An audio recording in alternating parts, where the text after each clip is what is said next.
Yeah, so crazy, eh? You know what? I decided to do 500, 400 is good. 400 a week is It's too much. no, How should hey, I do it? that's not too much. And whatever gets your name out there, right?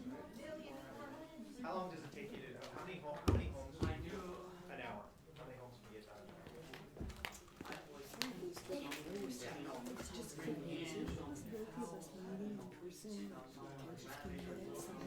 was on another Are you day. hitting on me? Because I've been hit on before, and that's exactly how it sounds. It No, sounds exactly like that. Not at all. Yes, but So the best way to do that would be to give you a call and we can set up. yeah, you could actually come to my office. Okay, yeah, that's an Ajax, We, right? yeah, we do that all the time. Okay. So if somebody wants like, hey, I need some help with this and that, I want to talk about stuff, Uh-huh. you totally can do that. So all that you need to do is just call me and we'll, but in my office, my wall is my schedule for the whole year, so the clients or the staff can book me. So when I'm in the office, I'll just call and say, why don't you stop here, and I can spend as much time as you want. You totally can do that, yes. People do that all the time. Perfect. Can I have a business card? So I can call you? Yep, absolutely. Hi. I'll show you these get them at the break, okay? Yeah. I'll just put a few of them. I love how you guys. Well, I'll call this afternoon. Too, so Well, we this can- afternoon I'm going from here to C1 Leading Edge, and then I'm playing golf at 3:30. Oh, okay, so tomorrow. Yeah, tomorrow I have I'm going to Slavensville State in the morning, and then I'm doing a webinar in my office, so I'll call you tomorrow afternoon. Tomorrow afternoon, perfect. Thank you. You're welcome. And I'm really happy that you're willing to spend some time to do that. That's awesome.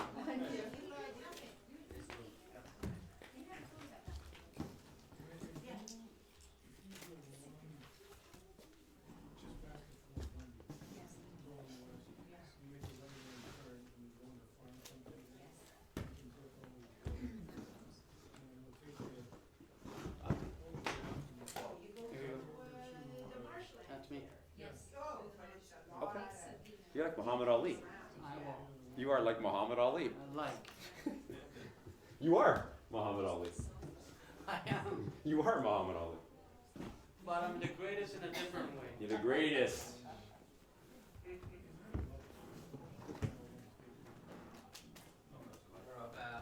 These are free, you can take it. No, they're not. They're not free. Did you get my message I sent?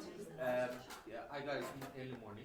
Well, I sent a message today that because I sold my books here a bit cheaper, a whole bunch of people called to see if they get the CDs for cheaper. Yeah, that was yesterday's message. Yeah, I'm not gonna lie. I kind of like them. It's ingenuitive, you know. Yeah. So they're This CD is different, but the CD is right? yes. The CD book is only about this. I'll talk with these when I get started. Okay, so later. Yeah, that's true actually. I like it, put it in the car as you're driving. I like that idea before you go on a list, I want that one. That's our second best popular one. Okay, I should have coffee. Get a little chacked up here. I 100% agree.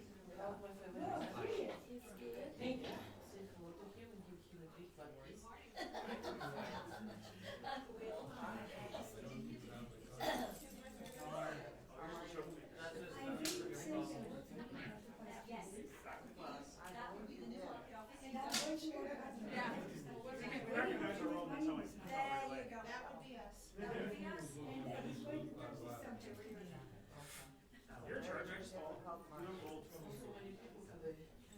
It's a changing, it's here and there or whatever, where you are.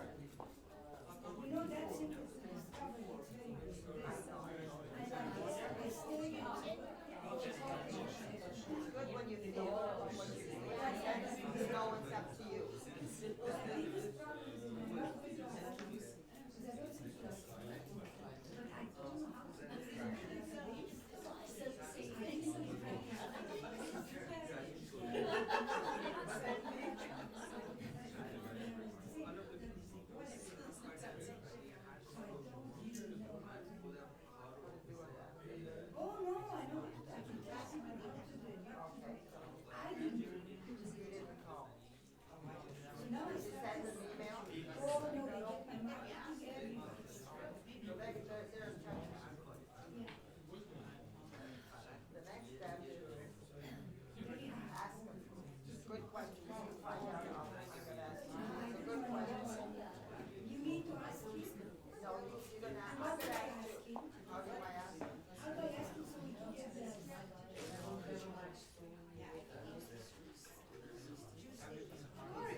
do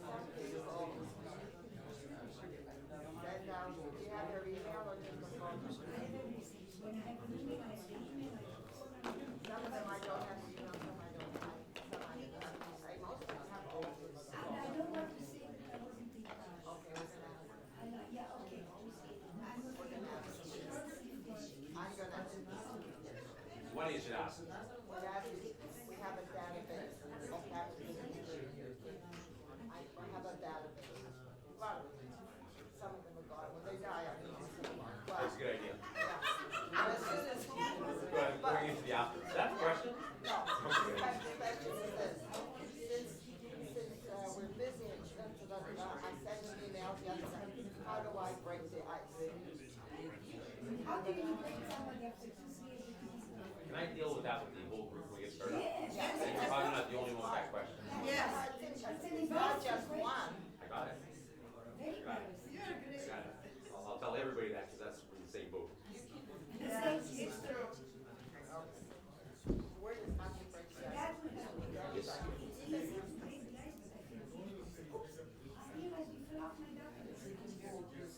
No, what I used to say is I'm updating. I'm updating.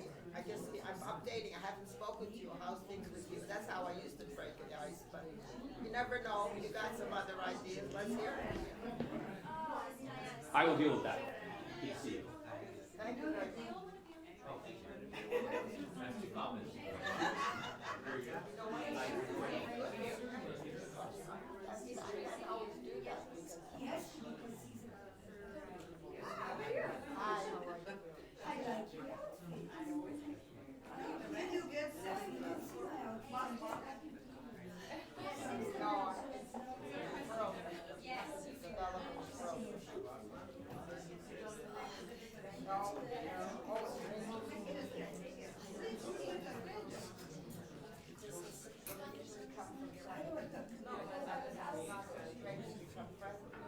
Yeah.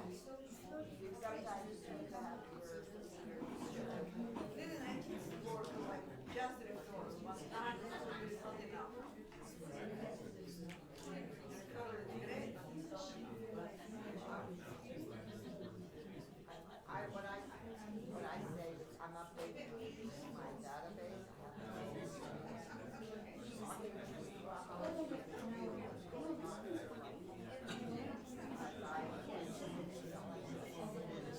But I don't want them to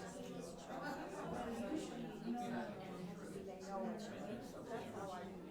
I say I'm updating my database. Get to know it. Getting updated with I've spoken to you on my email.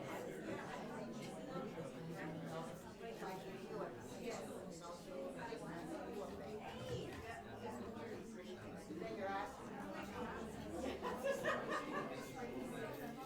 You can't ask a favor unless you offer.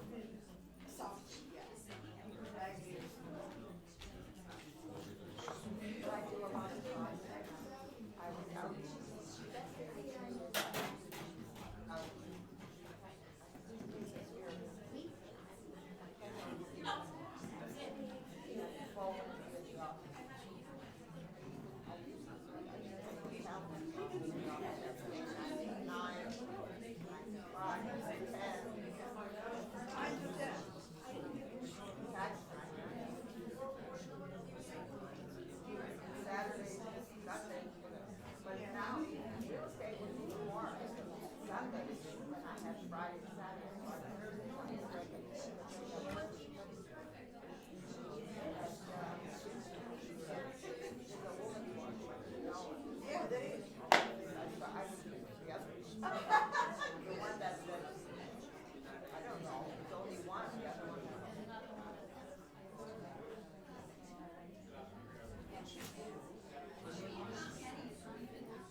I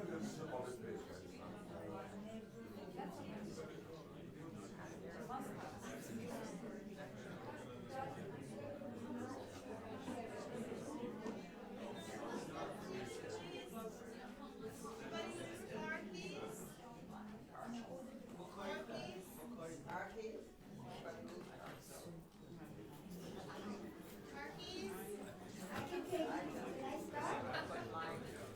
Ortadan board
I think that's my cut. Hi, Tina.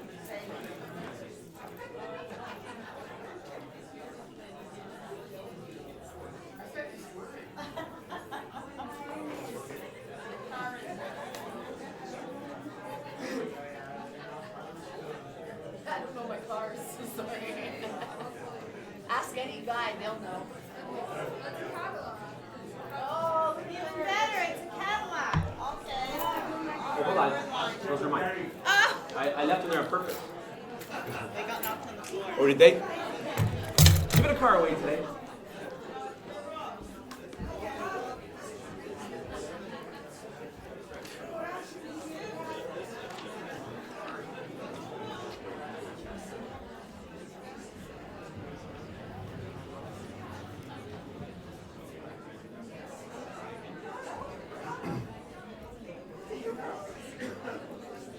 One A.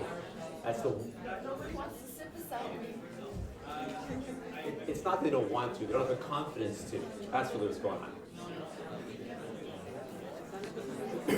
Okay, let's stop talking, except for me. Just testing the volume here. Hear me in the back? You guys hear me? Yes? That's too loud. We're all good? Okay, so before we jump into today's topic, let's just talk about some of the questions and comments that you're asking me about here. So, all the questions this morning, I said, you know, that's a really good question. How about I answer that in front of the group, because you're probably not the only one with that question. So, for starters, let's deal with this one. So, when you get a lead, what are the odds it'll work out? I think you would know that like the back of your hand at this point. And so let me tell you how the year has to go. It cannot go any other way. You might as well get used to it. The class minimum here is 18 to 20 transactions, which requires about 70, 80 leads, which is 6 per month, yes? Yes or no? Yes. Okay, good. And so let's just say for simple math, you find 80 leads, 20 deals is a mathematical absolute. We've talked about that at length. We never stop talking about that. And so 80 leads, 60 do not work out, and 20 do work out. The 60 that do not work out, you're going to pull the trigger on probably 50 of them. And then there's going to be 10, what I would call, you got to be kidding me moments. Do you guys know what that is? A you got to be kidding me moment?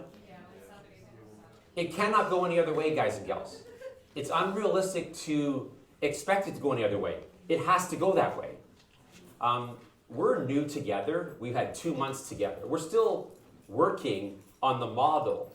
All of the skills and psychology that I'm going to teach you hasn't started yet. I'm still working on setting up the proper business. I'm still working on what they should have taught you in phase 3, how to set up the model that works correctly. So it cannot go any other way than that. Our clients that we've had, we have about 950 right now. About half are here in the GTA because we're here. The other half are just around North America. And so those that have been with us like 2 years to 8 years, which is a lot of the people, they are looking for those you got to be kidding me moments. They're way past getting their mindset all shut down and depressed because your best friend bought with someone else, or you're doing a CMA, and then your friends that you're entertaining this Friday, their listing shows up. That's the way it has to go. It can't go any other way. So those clients are probably trying to do about 30 to 50 deals at that length of time with us. So say 40 in the middle. That requires 13 leads a month, 160 leads a year. 120 do not work out, and 40 do. Of this 120 that do not work out, now there's 20. You got to be kidding me moment. It cannot go any other way. A lot of our clients are tracking them. Hey, there's my crazy people list. By the end of the year, if I don't have those 20 or so, I cannot have my goal. You guys understand that? You cannot let your mind go in the tank because someone promised you a listing. As a matter of fact, when someone says to you, we're listing with you for sure, that's like the kiss of death. Isn't it? You go, I wish you hadn't said that, because every time they say that, they never do. That's just the way it is. It cannot go any other way. So the quicker you can get past that and understand that's part of the process, the better off you're going to be. I'm not trying to make you thick skin, but kind of I am. That is just the way it is. It can't go any other way. So in the numbers game, that's the way it is. If your goal is 20 transactions, I'm saying there's going to be about 10 of them. If your goal is 40, there's going to be about 20 of them. If your goal is 50, there's going to be about 25 of them, 2 a month. So you can't be having your mind go in the tank. That doesn't work. Second thing I was getting this morning was about the database that you haven't called for a long time. How do we reintroduce to them?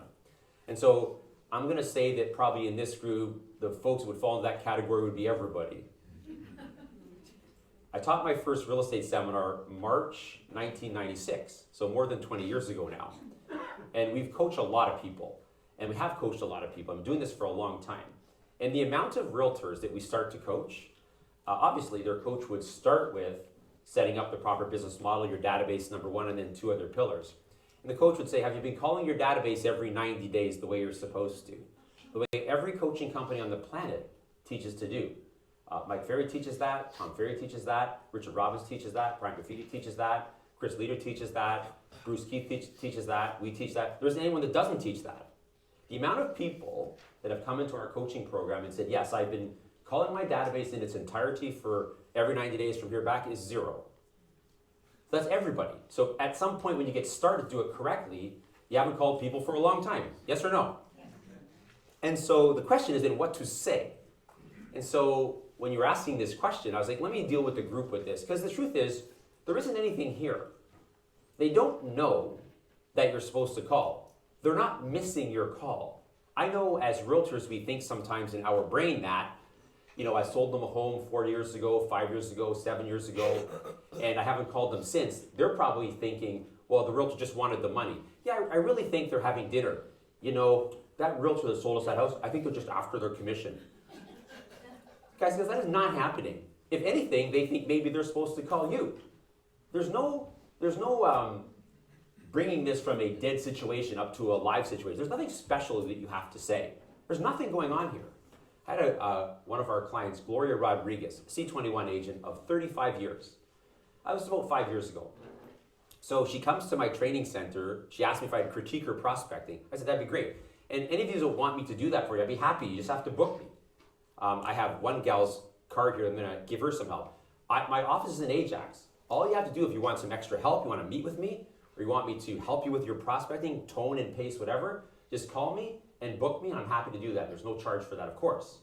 And so Gloria so we're sitting there. I said, well, let's call your database. She goes, well, I wanted you to critique my prospect, but I was going to call just solds. Why, does that seem less confrontational to you? Let's call your database, which made her nervous. So she said, okay. So she brought her database in, and she said, okay, the first person, okay, just so you know, I haven't called these people since I sold them a home in 2009. I said, okay, well, let's just call them and talk to them. So she called them and said, hi, it's Gloria Rodriguez from C21. And they said, hey, Gloria, how's it going? They were fine. And so she went, oh, it's fine. And she talked to them, it was good. And then she said to the next one, okay, this next person, I haven't called them since I sold them a home in 97. Okay, well, let's give them a call. Hi, it's Gloria Rodriguez. Hey, Gloria, how's it going? Okay, they're fine. So after about 10 of these, she realized they're fine. All of the issue here with her calling these people is happening on her side of the phone. You guys understand that? There's no damage control required. There's nothing that you have to do to take it from a dead situation up to an alive situation. They love you. If you've been selling for a while, some of your people love you too much. When you call them, they're like, hey, how's it going? It's Eve? Eva, how's it going? You're like, back it off here, I'm just giving you a call.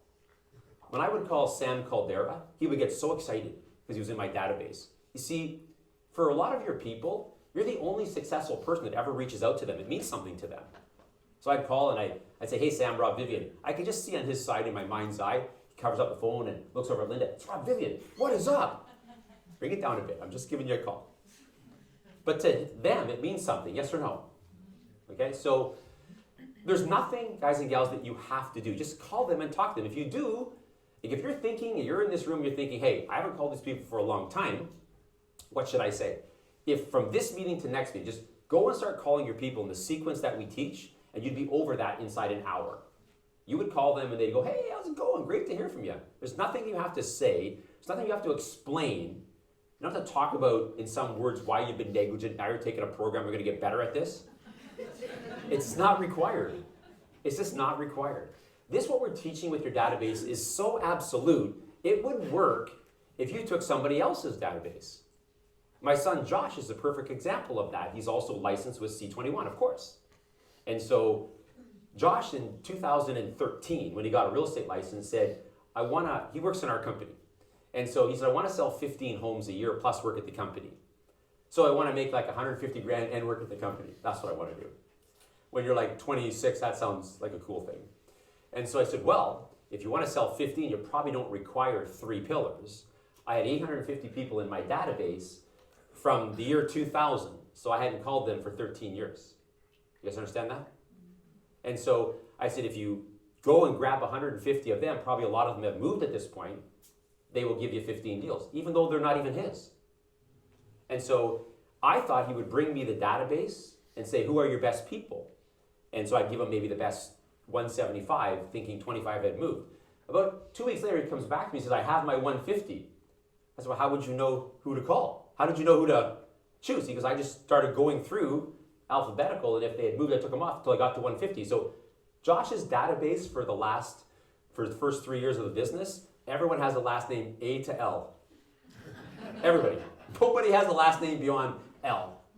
So I said, you could have put the Snyders in there. And anyways, it doesn't matter. Don't worry about it. Just go with that.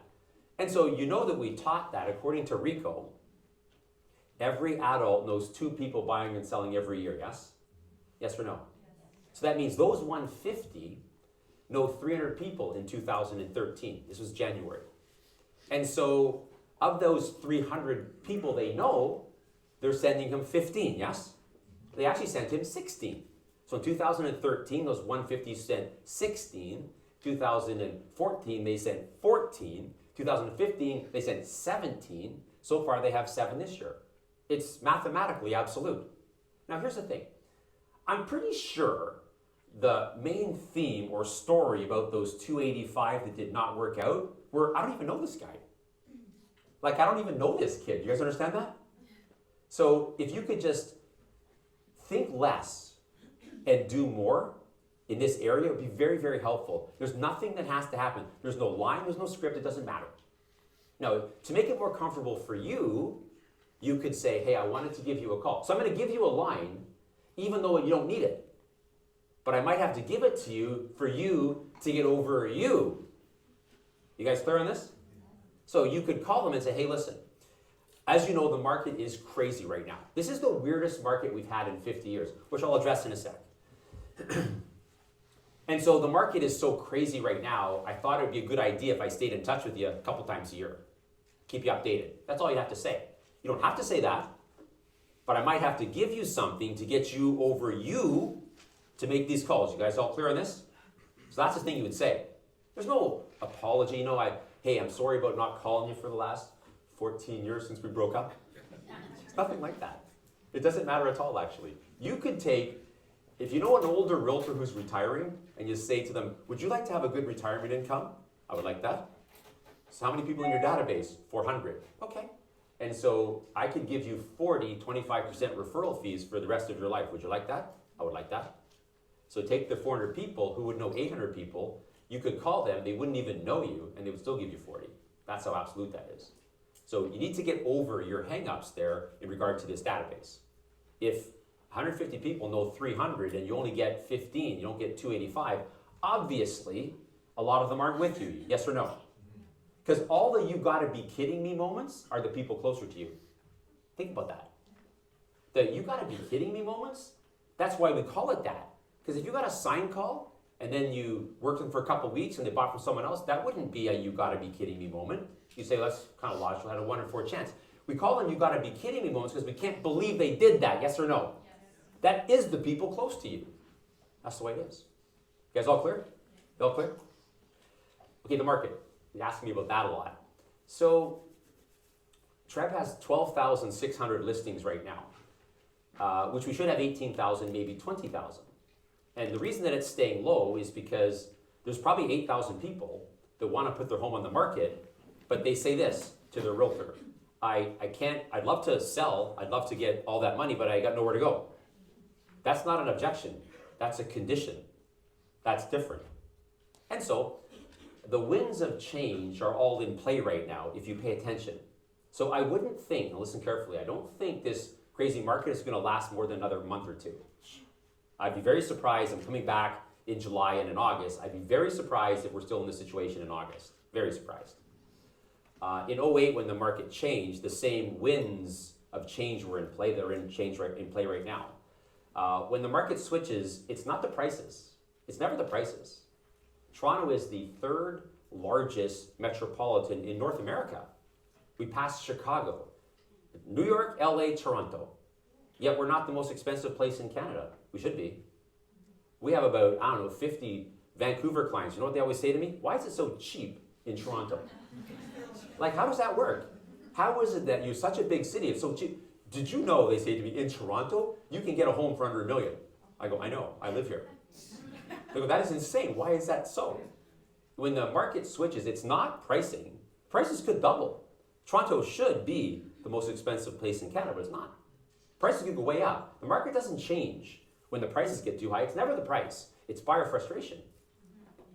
It's when you all have buyers that say, you know what, I'm out. And I haven't seen the buyers this frustrated since '08. And so what happens, the process is this, because the buyer market, seller market, supply and demand. We should have 20,000 listings is the norm. Less than 20,000 is leaning toward the buyer. 12,600 is too leaning toward the buyer. 17,000 listings, we'd still be in a seller's market. If you had 22,000 listings, you'd be in a buyer's market. Simple as that. And so what happens is this. About 20%, maybe 25% of the buyers, not all of them, Treb's selling about 10, 11,000 listings right now, monthly. So if 20% pull out, say that's it, we're done. We still sell 8,000, 9,000 listings, probably nobody really notices anything. But then the inventory in 1 month jumps from 12,006, 14,6, 16,6.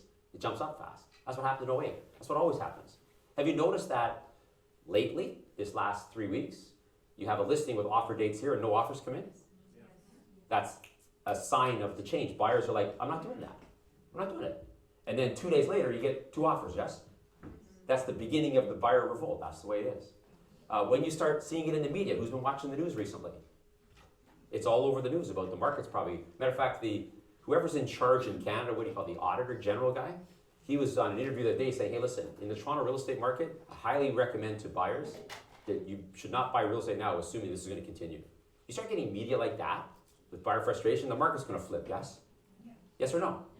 So I highly doubt we're going to be in this situation in a couple of months. So right now, in it though, this would be by far the hardest market to sell real estate and have a life. And here's the reality. We teach 8 weeks vacation, right? You're not getting that right now. If this market stayed like this, we'd all have a heart attack in about 2 years. The whole 45,000 realtors dead. That'd be it. So in our tracking systems right now, on June 1st, the clients are exactly where they were last year. So our system still works. It's just nobody's getting time off. That's the way it is, because of the way the market is. But it's going to change pretty soon. So right now, just nose to the grindstone, see it through for a couple more months, let it change, and if it changes, 1 in 4 working out is the same for a seller's market, this market, buyer's market, except if it goes up to 17 to 19,000 listings, it's still a seller's market, just not extreme. The numbers still work the same, except you get your life back, because right now you kind of don't have one, right? That's the way it is. There's nothing you can do about that. So this market will run its course here. Okay. Turn to page 16, I believe it is. Page 16.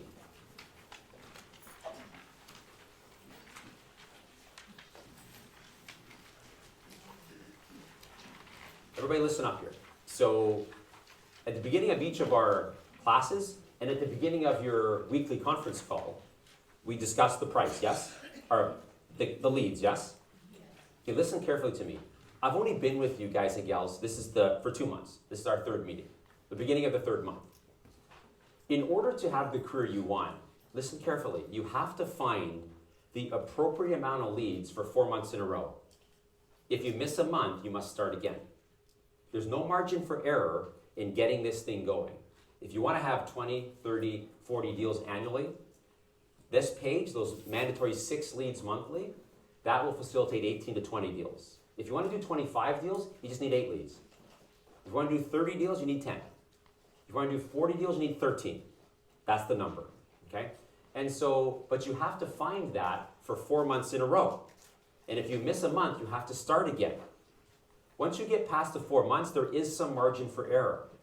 a great metaphor to illustrate this would be if you watch a Western movie and the steam engine is pulling out of the station, and there's so much energy required to get the steam engine out. I mean, steam is going everywhere. So much steam, you can't see the locomotive. You guys know what I'm talking about? Yes or no? Yeah. Okay. And then the wheels turn over like a half a turn, and then a half a turn, and then a half a turn, and then a half a turn. And then once it gets out of the station, to keep it going 50 miles an hour, all it needs is a shovel of coal every 20 minutes. That's it. Because see, it has momentum now. You guys clear on this? But getting out of the station is not like that. Getting something going and keeping something going are two very different things. And so getting it going 4 months in a row of the appropriate amount of leads. So if you're saying, Rob, I'd be happy with 18 to 20 transactions, you need to find these 6 leads for 4 months in a row. And if you drop the ball, you have to start again. But see, once the train is going down the track, it's different now. So you find 6 leads a month for 4 months in a row. Now the train is out of the station. Now you have momentum. And then on week 5, or month 5, you find 6. Great. But in month 6, you know, you're not feeling well, the kids are sick, you got all the stuff's coming together, people visiting you from out of the country, and you only find 2 leads. The train does not come to a screeching stop. You just, next month, if you screw up again and again, it's going to slow down and stop, and then it's the same process again. You see, that train, it doesn't matter how long it's been in service. It doesn't get better at getting out of the station just because it's done it before. Just because you've been licensed for a while, it's the same process. You guys understand that? If you let the train of your business stop, you're in the station. 4 months in a row of finding the appropriate leads with no margin for error. And then once it's out, then you have some margin for error. So you can screw up a little bit. Maybe the train slows down from 50 down to 35. Give it some coal fast and keep it going. Everybody clear on this? I spend so much time on this. Who would like to have this? A real estate career where you never have a slump again. Now think about that. Now think about that. How awesome that would be. See, I think one of the biggest tragedies really for realtors is you sell a bigger house, 800 grand, $1 million. The check's like 25 grand. Yeah? And so it's closing on this day. And someone in the office says, hey, you got your check today. I did, but it's kind of a bittersweet. Well, what do you mean? Well, I got this check for 25 grand, but it's my first check in 2 months, so I kind of owe all this money from here back.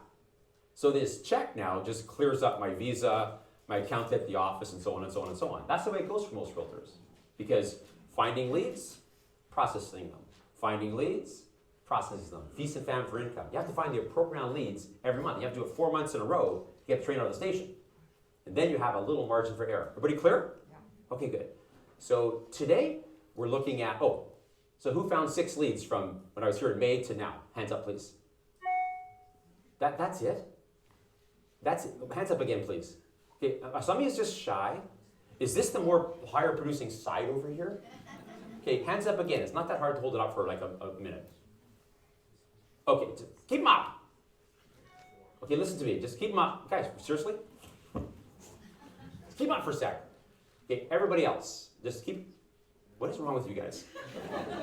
Seriously, I'm going to stand here for a couple hours. Okay, keep your hand up for a couple minutes. Okay, the rest of you. If I look away, then... All right, fine, put your hands down. Put your hands down. You put it down. Put it down. Now you're going the other way.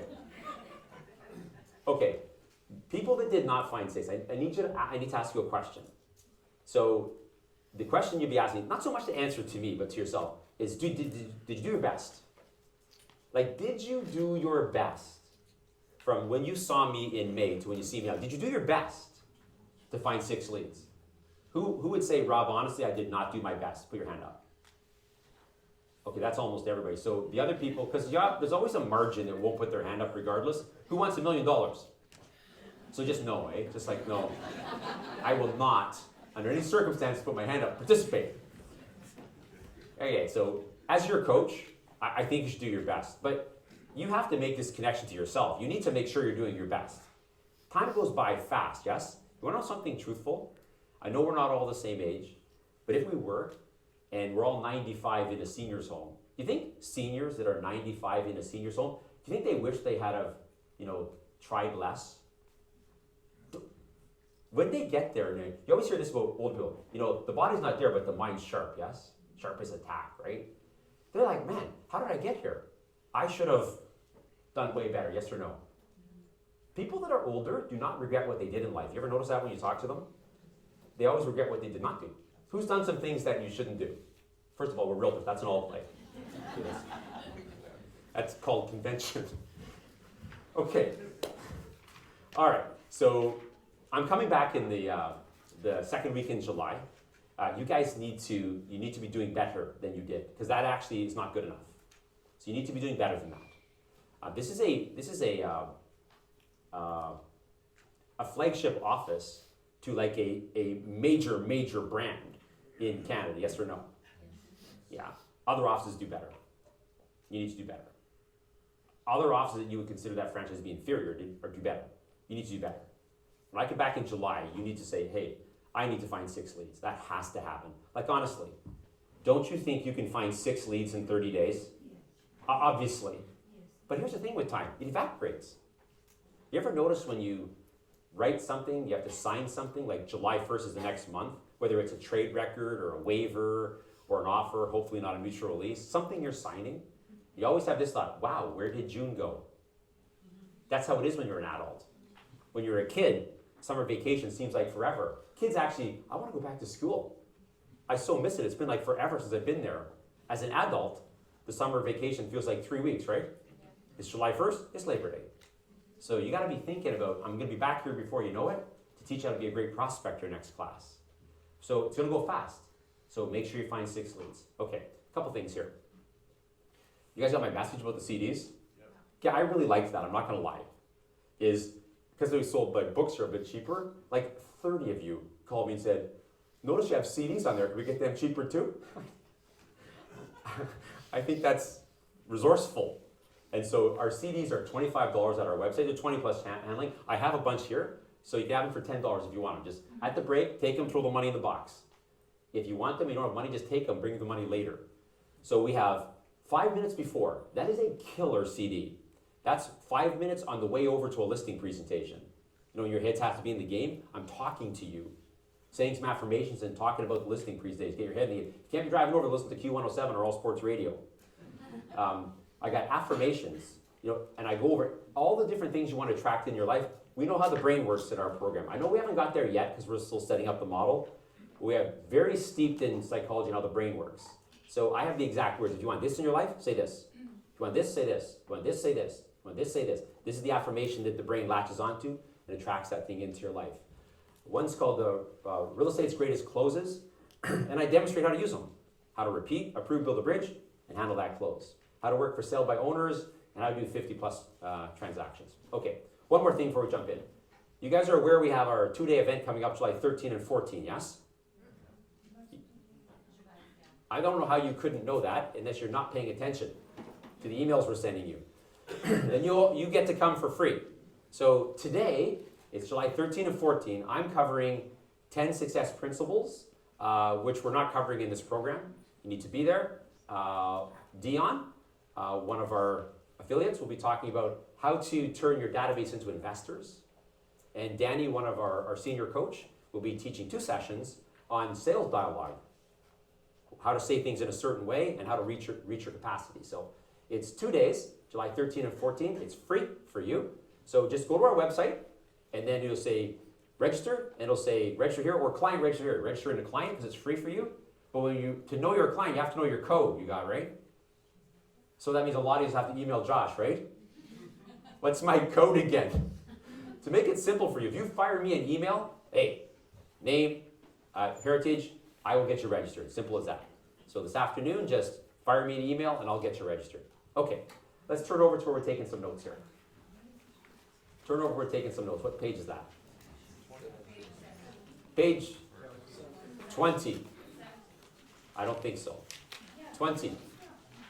Page 20.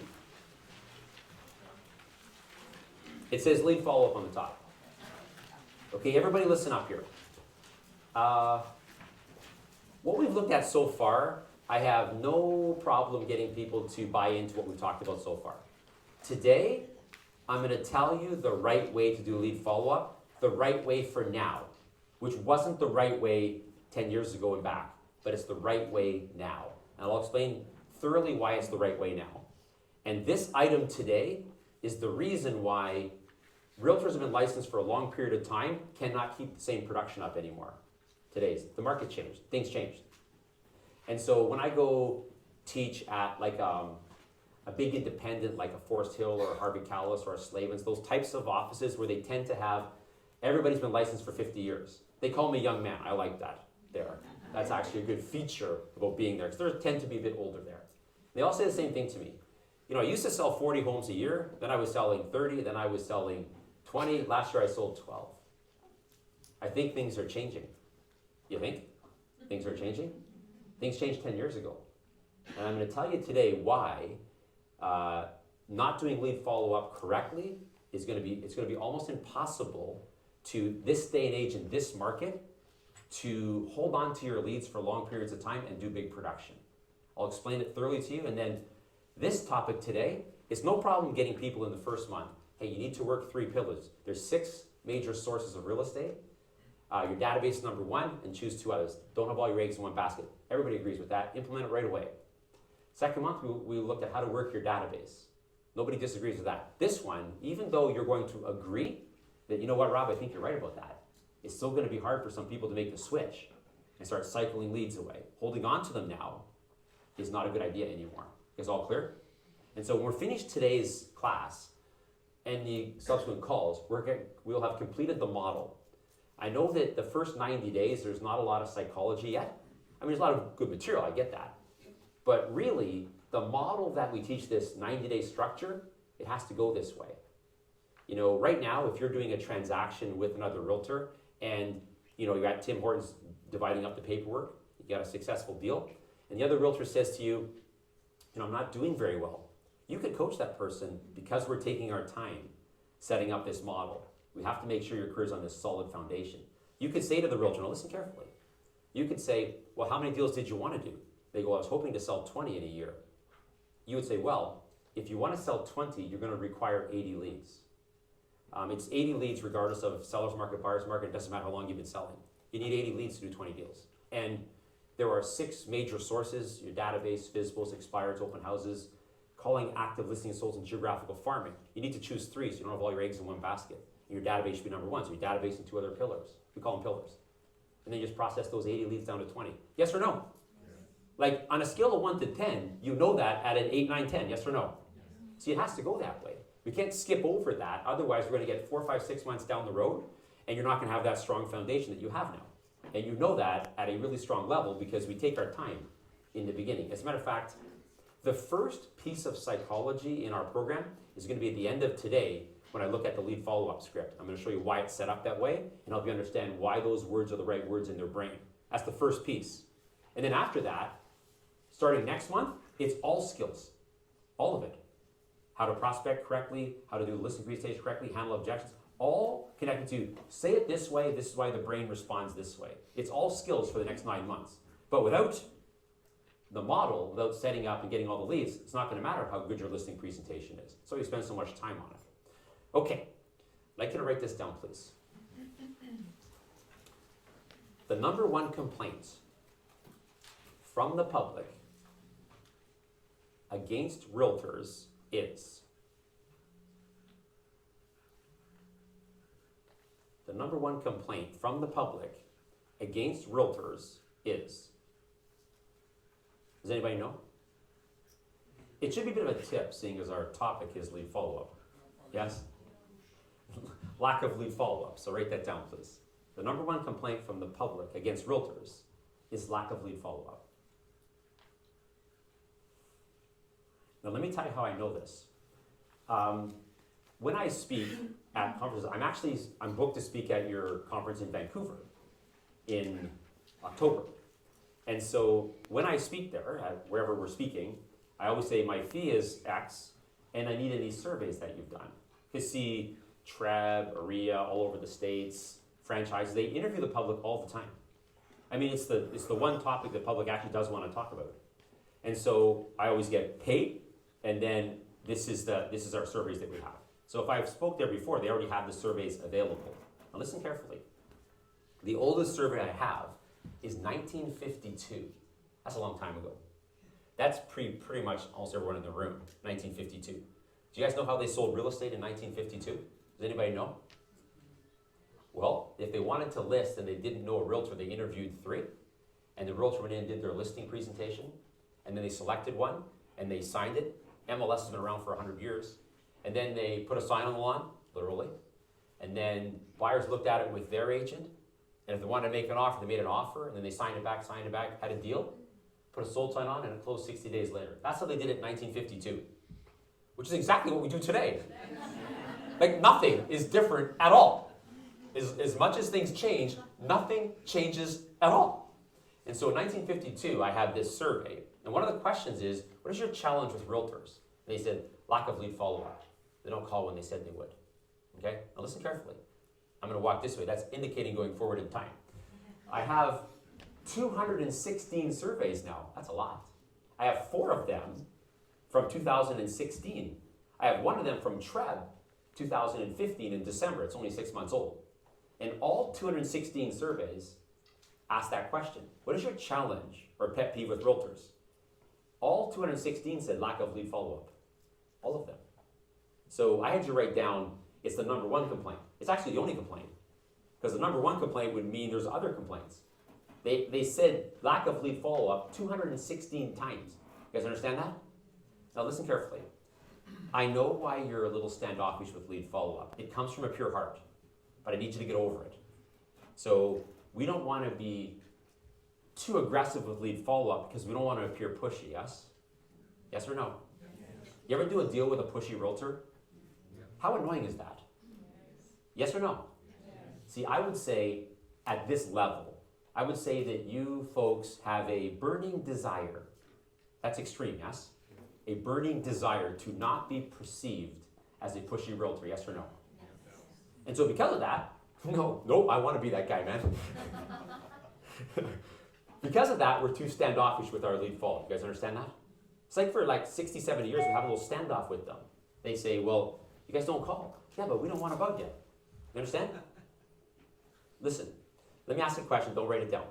I'm just asking. Who in the room has lost a lead because you called it too much? Think about that. You lost a lead because you called it too much. It's an odd question, isn't it? What's that? It's true. See, right now when I ask a question like that, who's lost a lead because you called too much? You guys are looking at me like cows watching a train go by. Which if you grew up on a farm like I did, you know exactly what I'm talking about. They get so confused as they're watching this train goes by 3 times a day. So the opposite. Who's lost a lead because you didn't call it enough?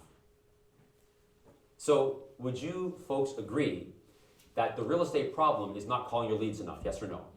Even though your motive is correct, even though it comes from a pure heart, that you don't want to bug them, yes or no? Okay. And so I'm telling you this. You find 6 leads a month, and you find 70, 80 leads in a year. The faster you get those cycled out, the faster you have this. You guys understand the law of attraction? Do you? I'm going to cover that in this program later class. I'm going to show you in that class how to control the law of attraction.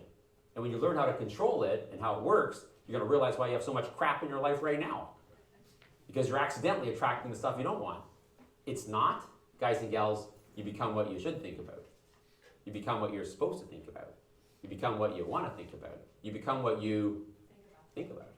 Exactly. Good intentions don't get you anywhere. And so those 60 that need to get over there, they need to get there as quickly as possible. The quicker the 60 go there, the quicker the 20 come here. You know, magnets are magnetic to metal, yes? It's not a trick question. That's not a metaphor. Magnets to metal, yes?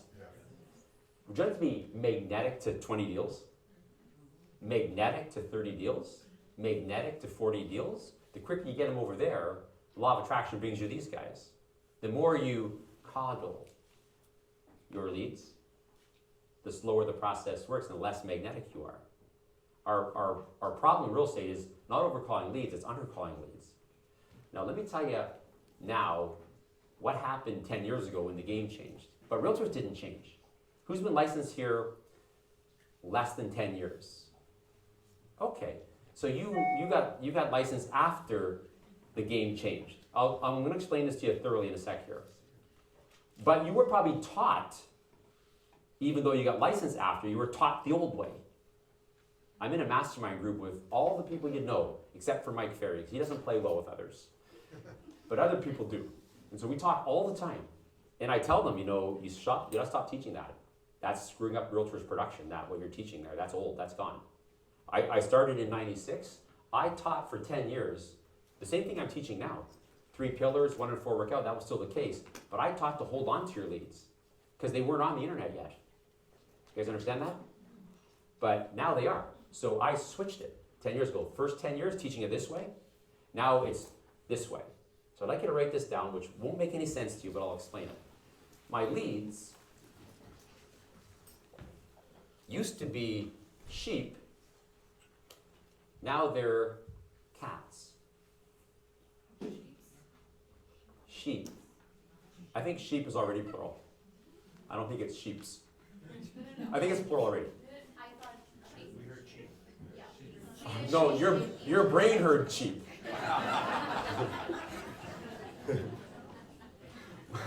My leads are sheep. Now they're cats. Okay. Do you guys know that it doesn't matter if you're Christian, Muslim, Buddhist, everybody's book refers to people as sheep, yes? You guys been to Sunday school before when you were a kid? Do you know why people are referred to as sheep? Because they're easy to lead. They are the easiest creature on the planet to lead. So in your mind's eye, just visualize I have 20 sheep on the stage with me. You guys got that in your mind's eye? Because of your 80 or 100 or 120 leads or 160 leads or 200 leads, depending on your goal in a year, you're not going to have them all at one time. You might have 20 leads at one time. You guys understand that? So they're all sheep, and I grab one of the sheep by the, thank you, and and I take him this way, and I say, come on everybody, let's go. Do you know that 17 or 18 will follow me, yes? Yes. And then there'll be 2 back here doing this. I'm not going. That's why we have this saying that he or she is the black sheep of the family, yes? So, but by and large, the sheep would follow. You guys agree, yes or no? Yes. Okay, fine. So up until about 10 years ago, all of your leads were sheep. Not because they wanted to be, they didn't have any access to MLS. Now they're on MLS nonstop, yes? Yes. I got licensed in 1987. I was 12 at the time. 26. And I would go on a listing presentation. Those who have been selling for a long while would know this is true. You want a listing presentation in the 1980s and early mid-90s before the internet? See, 1987 is pre-everything you know. The first tech that came along was a fax machine. That's like 1990. I remember in our office, Century 21 Champions. I don't know if you remember Dale Linden's little company in Pickering.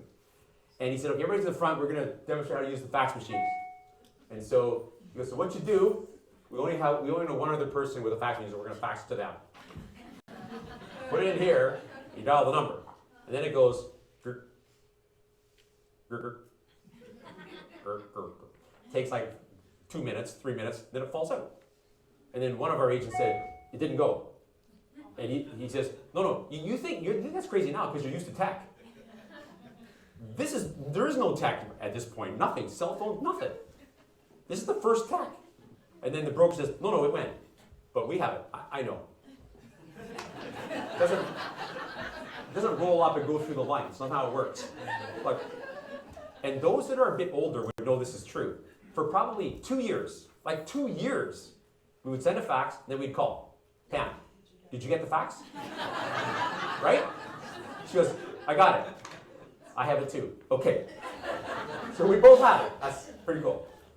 So in 1987, when I got a license, I'm 26, I'm going on listing presentations. They know nothing about real estate. They're having a realtor come over, they're nervous. They dress up. Not in a suit. But if you're going to go to an appointment at the bank, you would put better clothes on, yes or no? That's how they would dress up. There's a realtor coming, get dressed up, and then they're sitting there at the table, all prim and proper. They're nervous. They're sheep. you can control them. And so if they have a question, they put their hand up. I go, do you have a question? Yeah. Well, we're just wondering if there's any flexibility on this 6%. No, just asked. Correct? So it was in 1987, and all the way through to about mid-90s. And then they put everything on the internet, yes? And they converted from sheep to cats. You understand that? They're never going back to sheep again. According to RICO, your leads, they talk to 2 agents per week. I used to teach this for 10 years, and everyone taught this, and it's still being taught. You get a lead, call them once a month. It's called a drip program. You're dripping on cats that you cannot control. You guys understand that? You call them once a month. According to RICO, they talk to 8 realtors to a week. That's the way it is. So once we put everything on the internet, these people became cats. You understand that? Now, in your mind's eye, visualize this. I have 20 cats here on the stage, 20 of them. And I'm going to say to the cats, come on, let's go. Everybody this way. What would the cats be doing? Would any of them be behaving? No. And see, when they first converted to cats, they were house cats. Then they were barn cats. Now they're like cougars. I don't mean that like, not that kind of cougar. Ferocious. Yes or no? And that's the way it is now. You cannot drip and manage cats anymore. Cats need to be processed, yes or no? Because see, here's the thing, back in the day, before 10 years ago, I get a lead, comes to my open house, we're going to move like way down the road. So I call them, and then I stay in touch with them, dripping, and they list with me, yes or no? Now, they finally trade time to list 10 months from now, 12 months from now, but they've talked to 50 realtors. Think about your marketplace. Think about it. They talked to 50 realtors. How many realtors would say something stupid? 49. Think about it. So finally land like this. Now listen very carefully. I'm trying to save you a lot of personal pain and anguish and make your career easier with 8 weeks vacation. Okay? I'm guaranteeing you something. Finally, after all of that drip, then they say, okay, well, it's time to list, but this guy over here, he said if I list with him and sell and buy with him, he won't charge me anything for the sale, or just 0.5%, and he'll pay for my staging, and when I buy from him, he'll give me $5,000 cash back. Yes or no? Guys, listen to me. They will all end that way now. All of them. There's none of them that won't end that way anymore.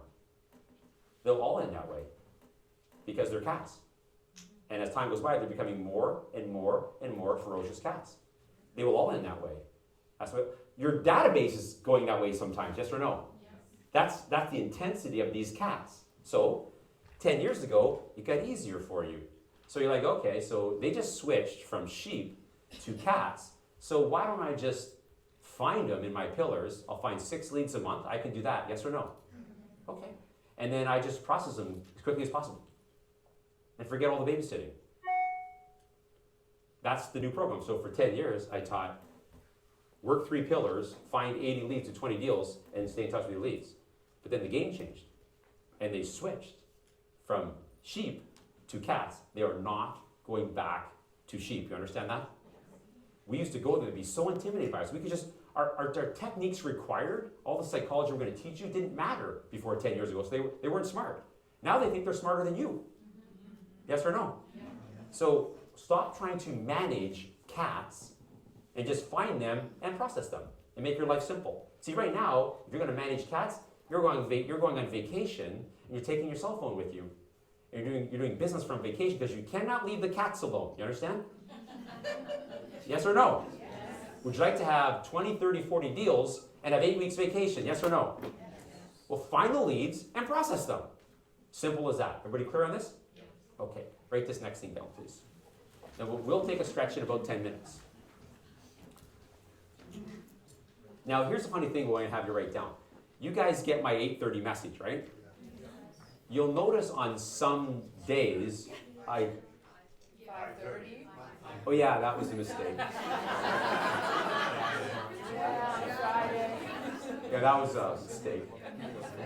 So you know, that's probably not the last time that's going to happen. It's happened before. The reason you got it at 5:30 was we have you guys in a group in our software, like all the groups we have. we have a 5:30 wake-up call. That's why 5:30. We have like 60 people on the 5:30 wake-up call, because I get up at 5:30. So if you want to be on the 5:30 wake-up call, just email me and I'll put you on the 5:30 wake-up call. So when I went on there, I chose the wrong group. That group does exist. So What time do you go to bed? that's a little creepy.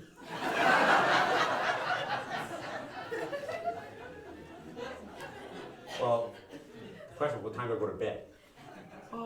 Well, see, in the winter, I play hockey 4 times a week.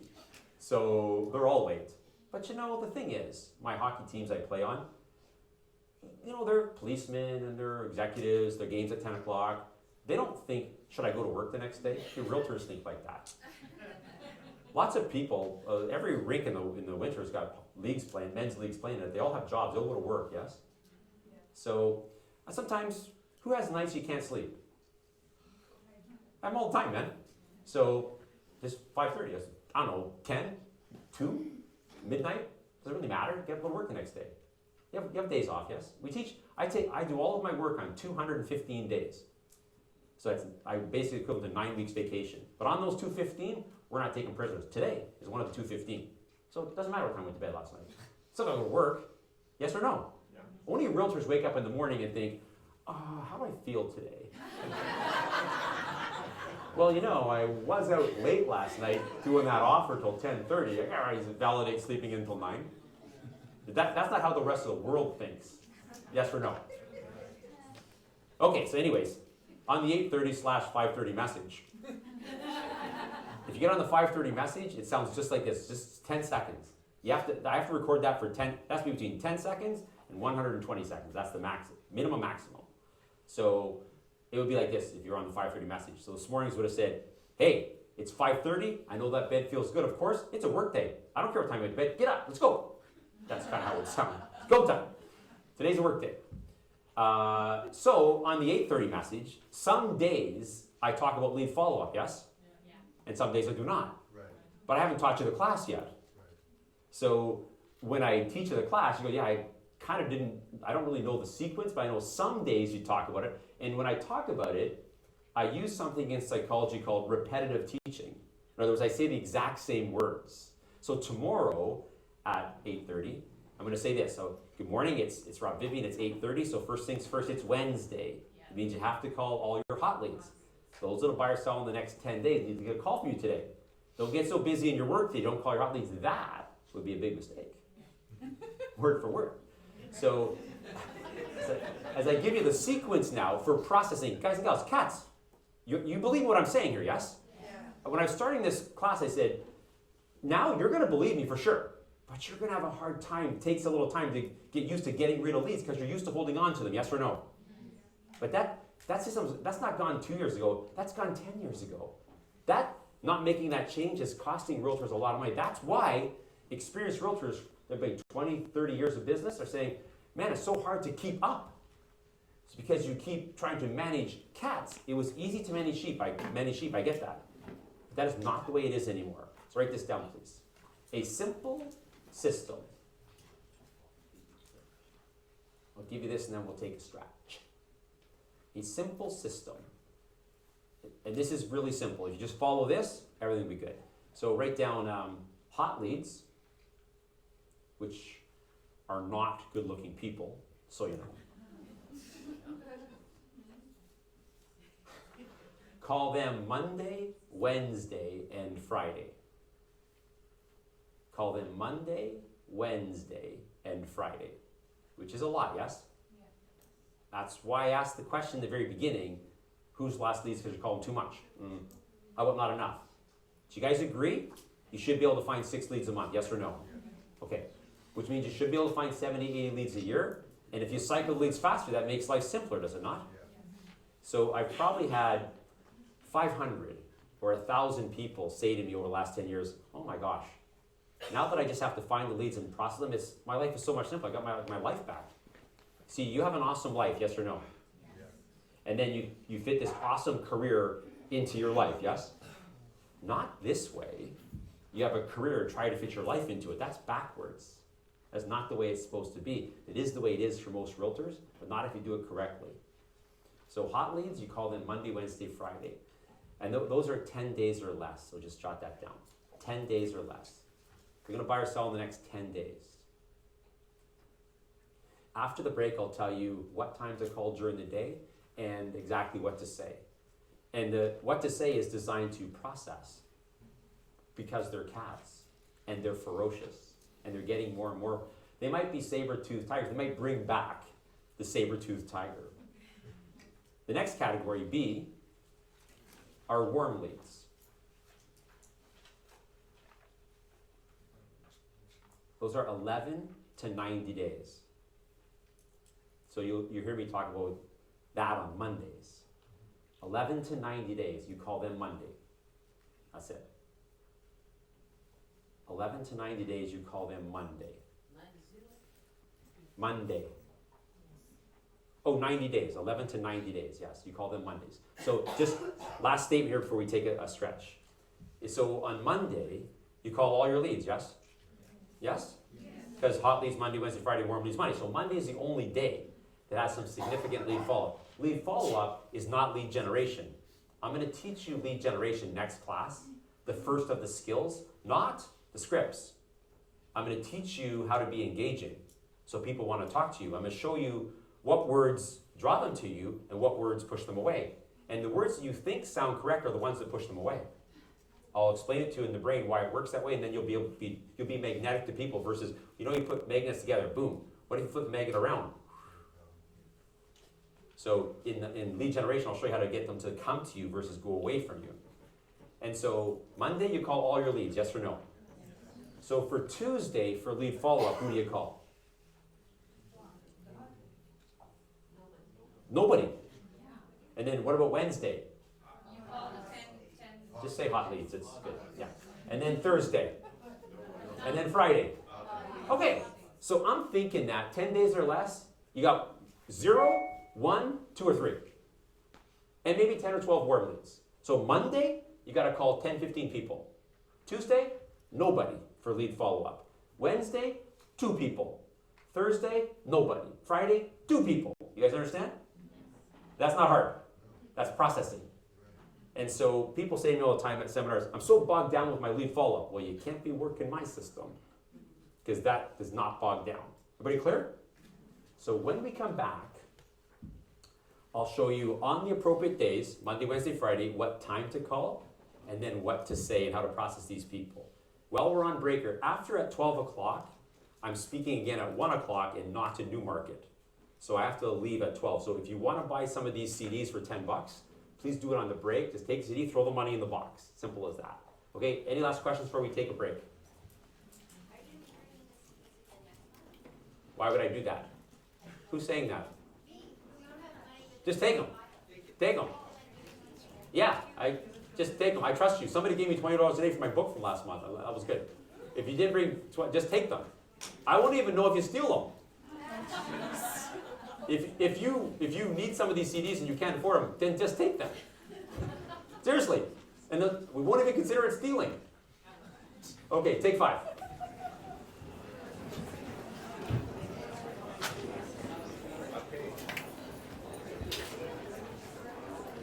Pay you next month. They're all the same, aren't they? No, they're different. Some of you line up there.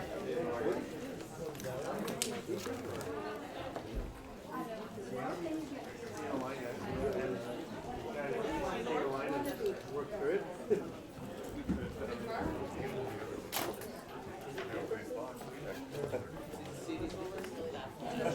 I never left my car away. I was booked into it a while ago too. It wasn't booked into it, please open it up. And I didn't even realize it. I changed things and I was like, she's like, no, it's good. Okay. So I was like, yeah, whatever. And then I got a phone call from cops like 10 days later to say, hey, we recovered all of your, I thought about it. Like, that's good to go. You know, I'm like, a couple of important cards are gone. And they're like, but your credit So card was in there. 320 Kennedy. No, 5. Yeah. What do you mean, right? And now she always says she doesn't know if she did. So every time I come on and say, yeah, you have a credit card. I'm like, hey, whatever. Yeah. And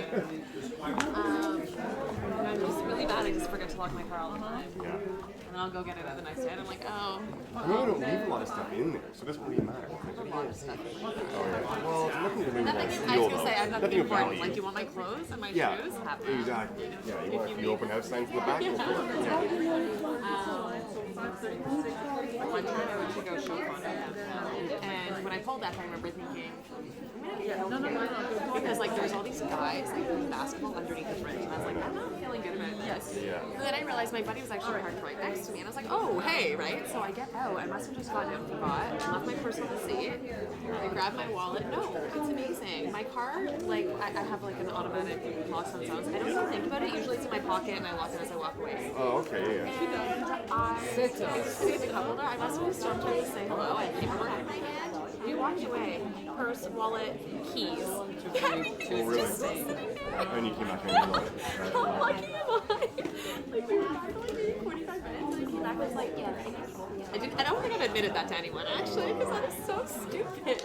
I mean, the chances of me actually coming in, like, taking your car trying to open it, take things are probably slim anyway. Right, but like when you see a purse on the seat, I feel like that's like an attraction in itself. But the keys were right in the cup holder. Like you don't even have to find them. You just push the on button to see if it's even in there, right? Yeah.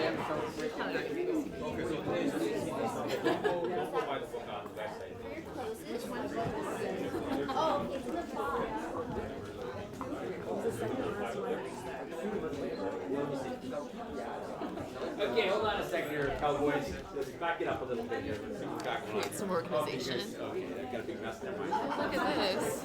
It's us. Hey. I don't want to do that. I guess he's recording his things. Recording himself here.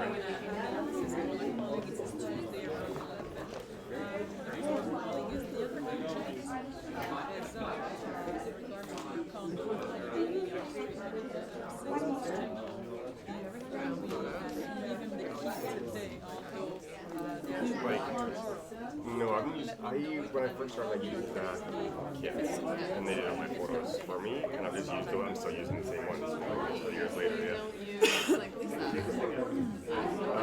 No, you know what, I really use it for like when I was on my home team, and I probably need new photos, each might get another 5 years, but my photos still look like me, so. No, I mean your photos, like for listing. Oh, of course, sorry, I thought you meant like for marketing. Always.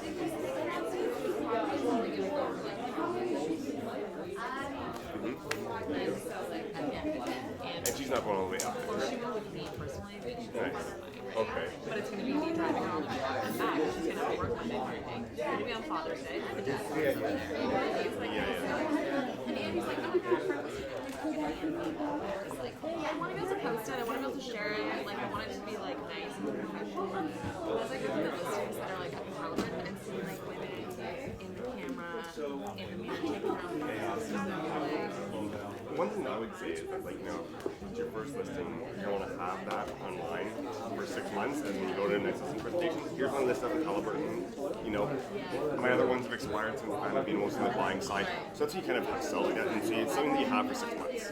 It's a marketing tool for 6 months, so I do it. So I just gotta go up there, but. oh, she wants to see my horses anyways. So I was like, hey, I'll take you for a ride. Come up and see. Nice. Yeah. I've been a listing since November. Okay, so, you know, I'm almost at that point where it's going to expire next month, and I won't have any kind of thing online. It's like when I do listings, but it's nice to have your listing up there and say, right, here's what we do. Right, so this is so I'm going to do the just so you, just so you have it on there. I'm so excited to have my first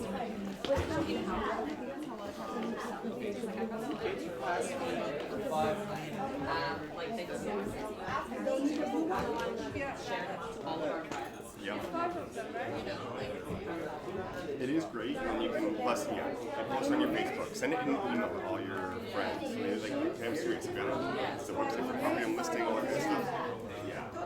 I didn't see it. It makes right there for years, right? I don't want to. Yeah, but let's do information. Did you get home?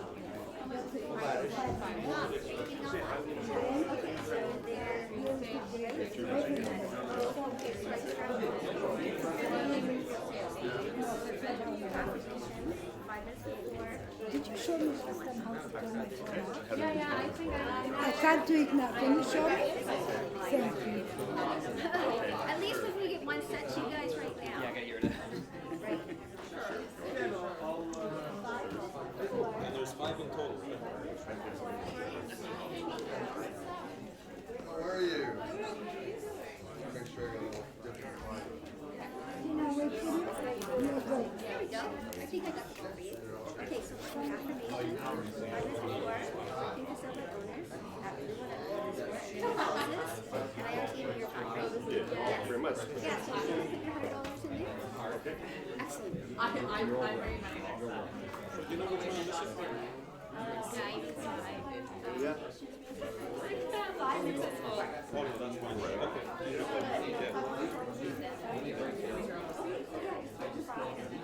I would. Like, and just have this to say I didn't get a receipt for him. I just see a picture of him, put him in my tax thing. This is 5 minutes before. Affirmations, closes, and the blue one. Okay? Yeah, so he'll have, maybe he'll bring more next time. Okay? This is a rolling my law, so everybody's going what? $10 each.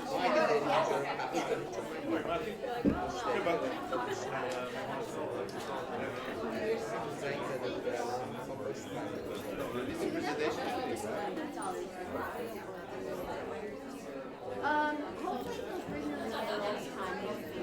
Hopefully he will. Yeah, I have a set of 5 here. Thank you so much. Okay, thank you so much. Working for sale by oh, you got that. No. 5 minutes before I go. And the application. Okay, working. So you got the real estate closing.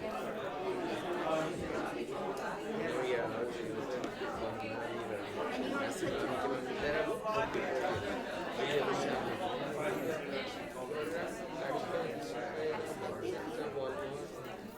You did a great job. I didn't Thank you so much. Are there any? Not right now. Yeah,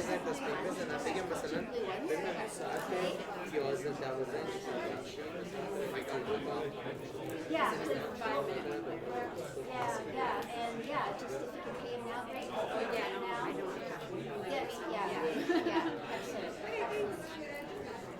That's all it calls. You know, like when he says, if somebody says, we're supposed to try to close something in 5, 6, 7 times, we actually, you know, so you're still like about to close. So, if they say, hopefully I know another real estate agent, he says have it closed in there, try to handle that one and get them back and try to do it with you guys in a specific day. I think it's different from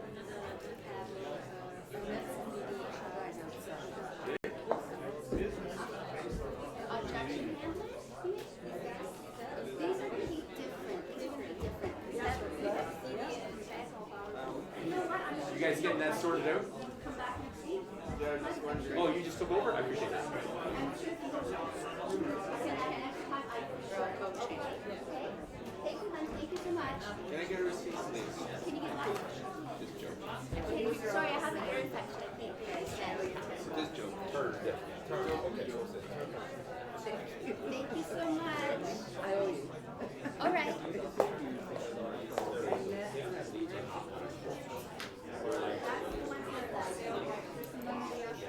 None of the applications are due right now. But I'm sure it's, what office are you with? Thornhill. Okay, so you see people from Thornhill that you know that are here, right? You gotta start talking to everybody in your office and say hi and introduce yourself. Oh no, there's 150 in mine and I probably know 100 of them by first name. Just talk to them and say hi, I'm from Thornhill too. You got a phone, right? You got a record anything on your phone, just record it. So you can start practicing them and then get the tape. Okay, Hans?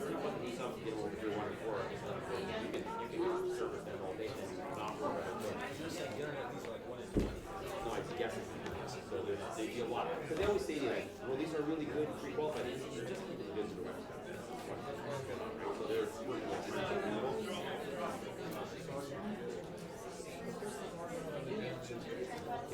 you can get some deals there, but we've had a lot of students hard on 34. Really? So what other pillar besides the, well, we don't have a large space? Well, you have to go, well, you can do farming, business, but your database should be large in a year. You can't go like that.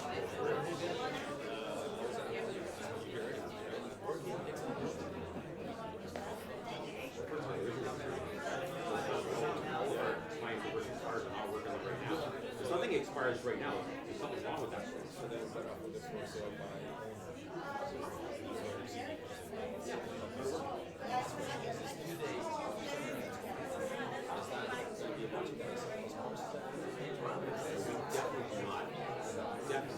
Definitely our program is not a sell job.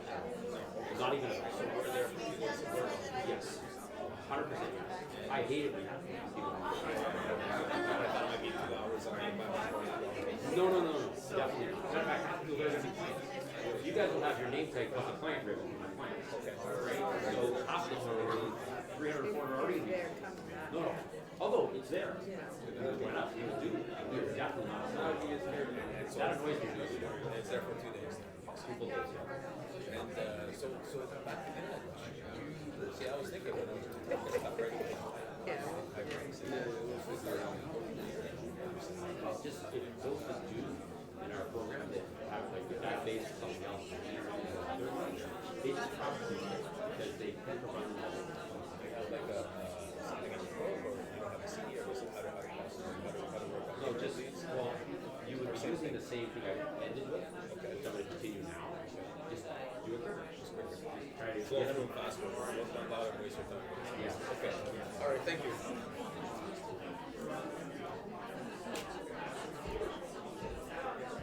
That is a big box of money. Okay, let's go. Let's go, folks. Let's go.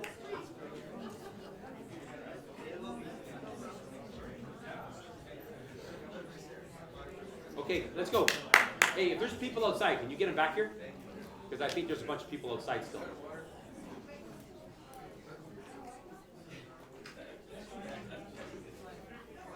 Are you guys all clear on the first half, or are there any questions?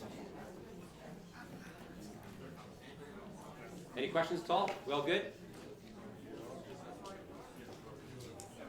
So, in terms of doing your perpetual phone calls on Mondays and Wednesdays and Fridays, how long a time before they become hot, warm, and warm to, I don't want to bother trying to process something or something like that? So kind of when to cycle them? Pardon me? When to cycle them? Yeah. I'm going to cover that. Okay. Yeah. Okay. Let's go, folks. Let's go. Let's go.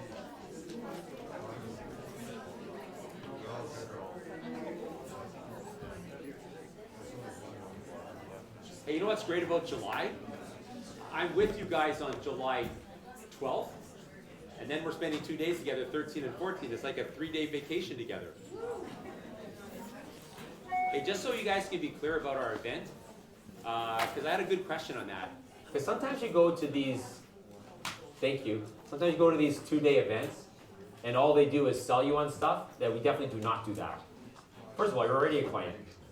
So if any of you folks, listen carefully, our one-on-one coaching program is $700.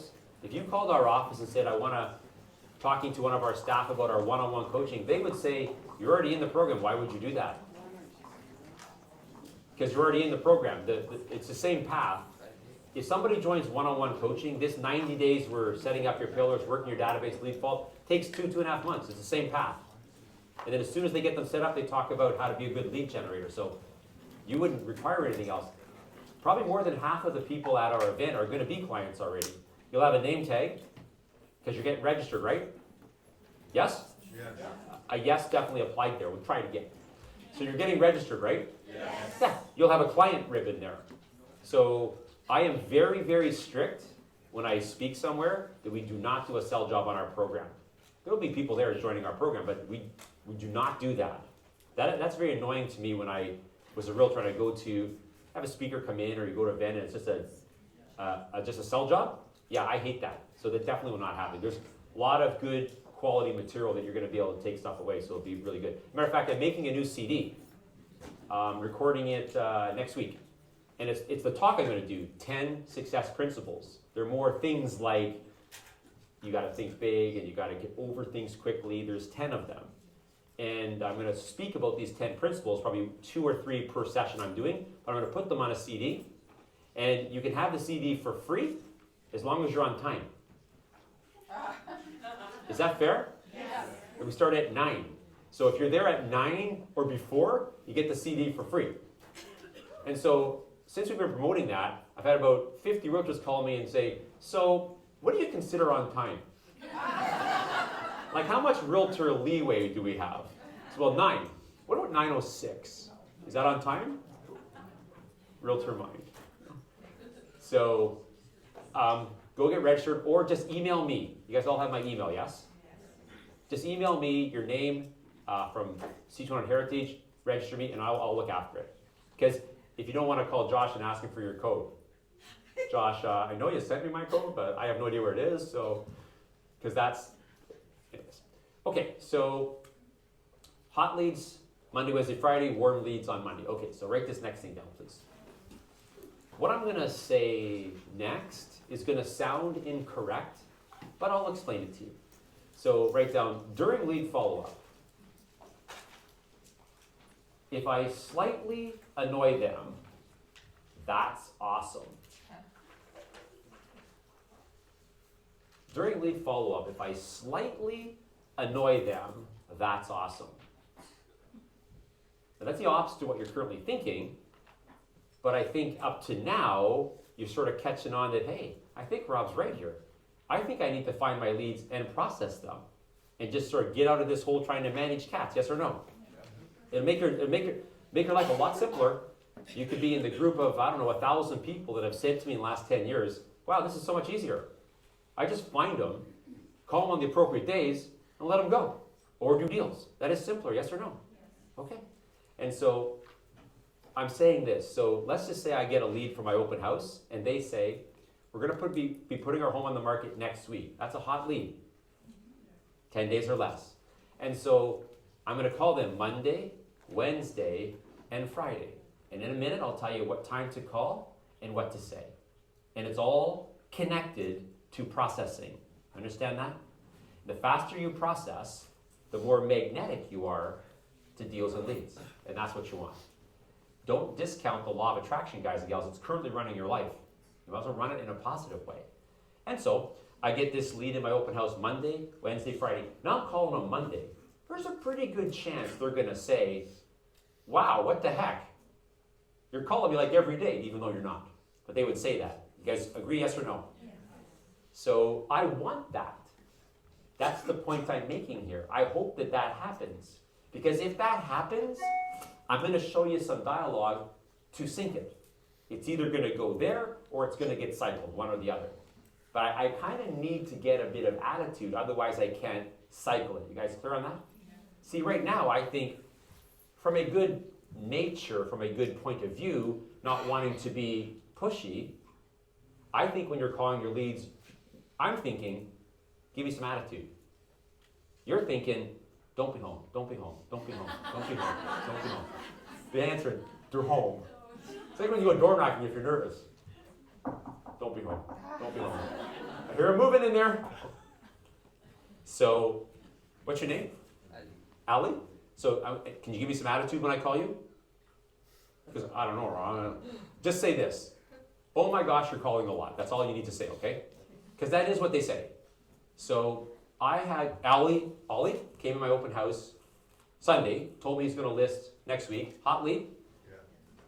I'm going to call him Monday, Wednesday, Friday. He might say, oh my gosh, you're calling a lot here. But he's probably going to say it on Monday. But isn't it kind of imminent right now? Isn't it? If he, over here he said he's going to list next week, it's kind of imminent right now. I'm kind of half thinking he's going to say to me, we listed last night. Now, guys and girls, listen to me. In your quest to find 6 leads a month, which is not difficult. We need to step it up there. 80, 70, 80 leads a year. What I'm talking about right now doesn't apply to your friends. So don't think, I can't do that with my friends. Your friend calls you and says, we're gonna put our home on the market, we're gonna do some painting, listen, a month. You don't have to do anything. This doesn't apply to your friends. You guys clear on this? When I teach you the listing presentation, you don't go give it to your friends. You just go over and list them, right?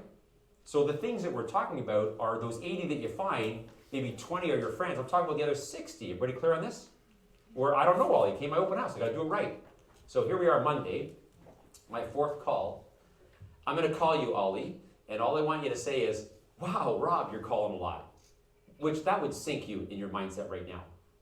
But when I explain it, you're gonna get past this and get out of your comfort zone here.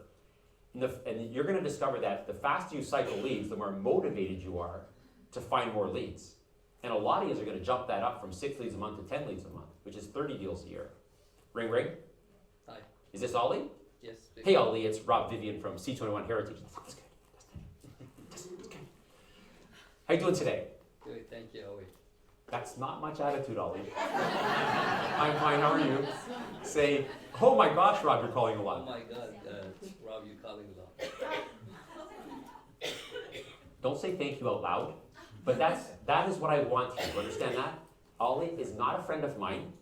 He's one of the group that I have to do correctly. Now that he said that, now I can say some things that are gonna solve the situation. You gotta get past this shuffle along mindset with leads. Just checking in, just checking in, just checking in, just checking in, week. Just checking in, just checking it in. You understand? So Ollie, you say I'm calling a lot, yes? Yeah. You know what, you're making an excellent point, because I hear that all the time. See, when you are talking to people, their ear hears what you say, the subconscious mind hears something totally different. When I say to Ollie, you know what, you're making an excellent point, I hear that all the time, that's definitely fair.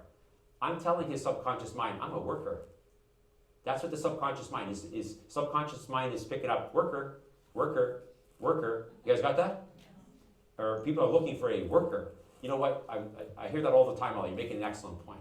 Do you mind if I share something with you? Listen, everybody, when we get to the month on handling objections, I'm going to show you a technique that I just did for you. It's called repeat, approve, build a bridge. And it activates something in the brain called the law of reciprocation. In the law of reciprocation, you don't control it, it controls you. When people do something, you want to do the same back, yes? Yes or no? Yes. So I just agreed with Ollie, yes? Yes. You know what, you're making an excellent point. I hear that all the time. That's definitely fair. I agreed with him, yes? Yes. So what will he reciprocate and do back? He's going to agree. Agree. You're like my backup person here today or what? Now watch this. Say to me, Ollie, oh my gosh, you're calling a lot. Oh my gosh, you're calling a lot. Well, you're looking for a strong realtor. I am disagreeing and correcting him. So what will he do in return? Disagree and correct. Understand? So this technique is called repeat. So you just repeat what they said. Oh, you're saying I'm calling a lot, yes? Yes. That tells their brain that you listened and that you heard. And then approve. You know what? You're making an excellent point. I hear that all the time, so that's definitely fair. A bridge. Do you mind if I share something with you? I haven't told you the clever thing to say yet. When we get to objection handling, because I think right now, they say, well, the other agents are only charging 3.5.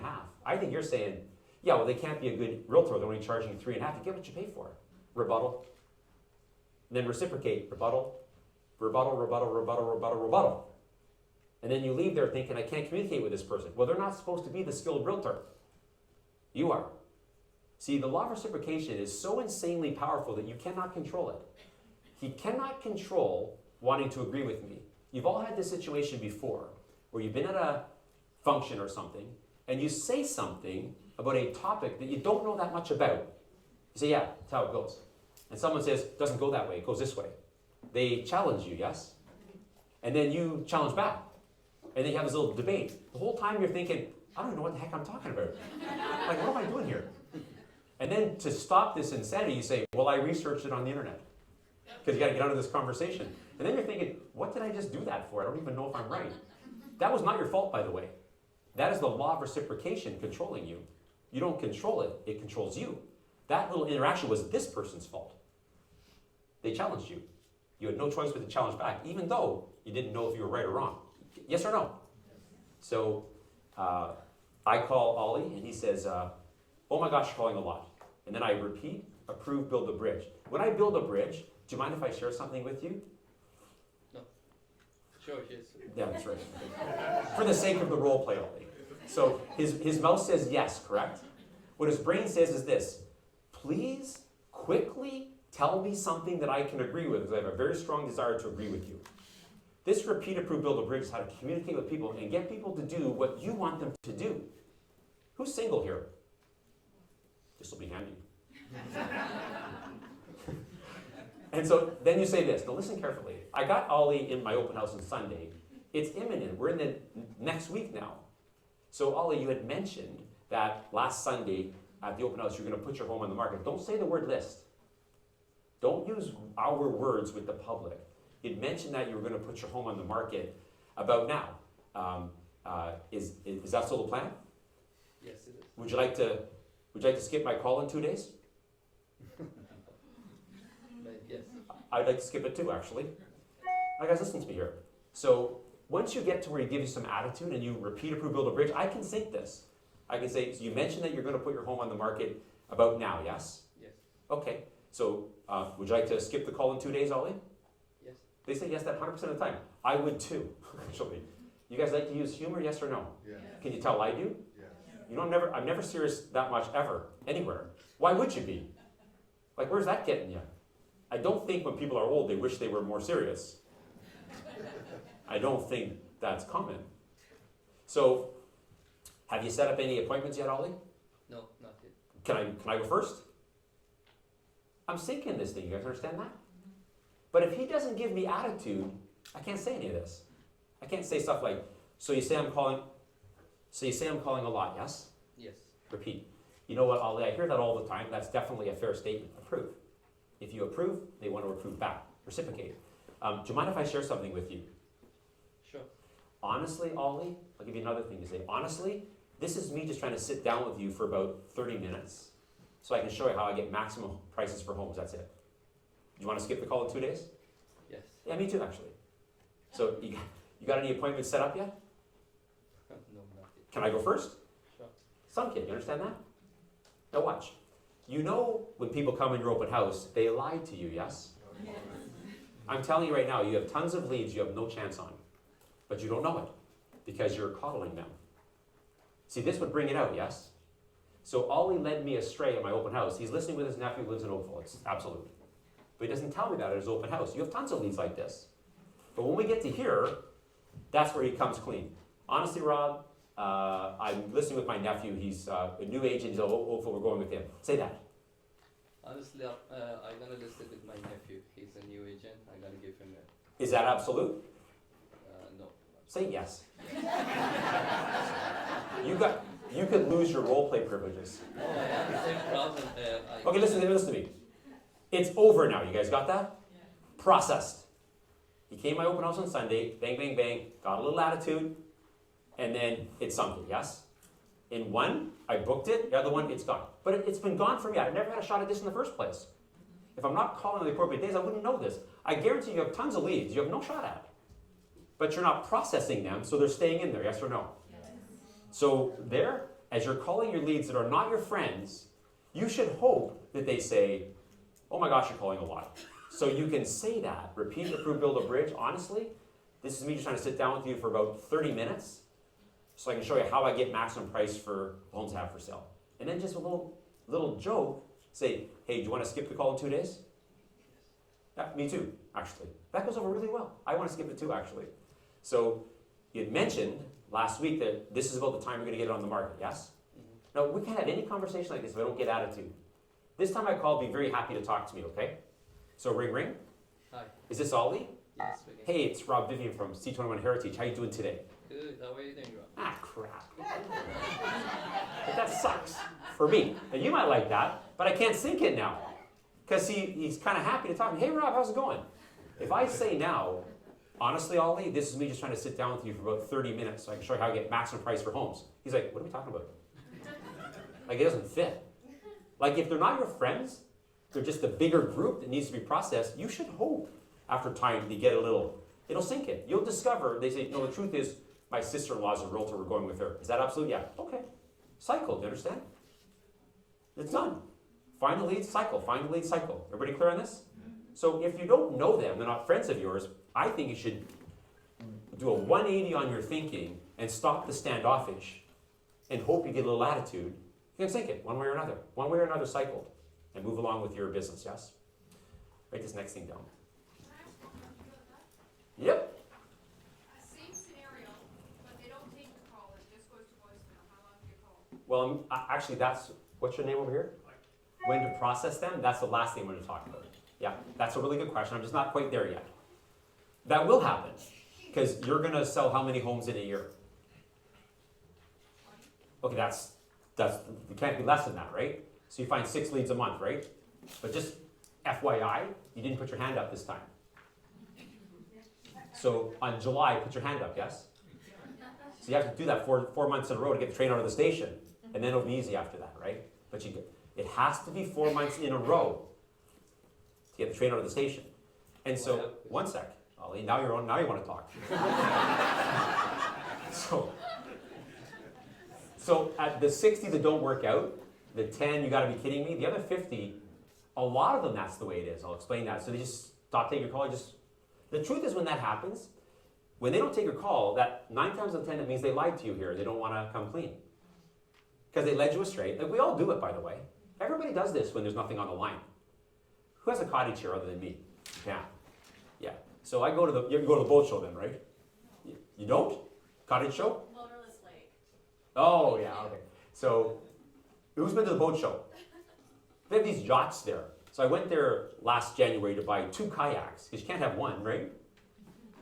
You got a kayak with somebody. That's kind of the way that is. So I go to buy 2 kayaks, and they have this yacht there that would not fit in this room. It was like $6 million. I go, after a seminar looking like this, I walk up onto the yacht, say to the sales guy, how much is this one? He goes, it's a 6.2. That's a good price. And I start walking through. And I can see the guy scrambling. I think we got our guy. Because I'm pretending, yes? Don't we all do that, yes or no? And so they lead you on all the time, and then they don't take your call, right? Well, why would they not be taking it? Because like, no, that's the gal I led on. That's the gal I led on. That's the gal I led on. That's why I don't take it. You understand that? Yeah. So to tell you the truth. So I'll tell you before we're done when to make the decision to cycle that person. But when that's happening, you're being led on. That's not what's happening. Yes? You had a question, right? Yes, I had the same situation.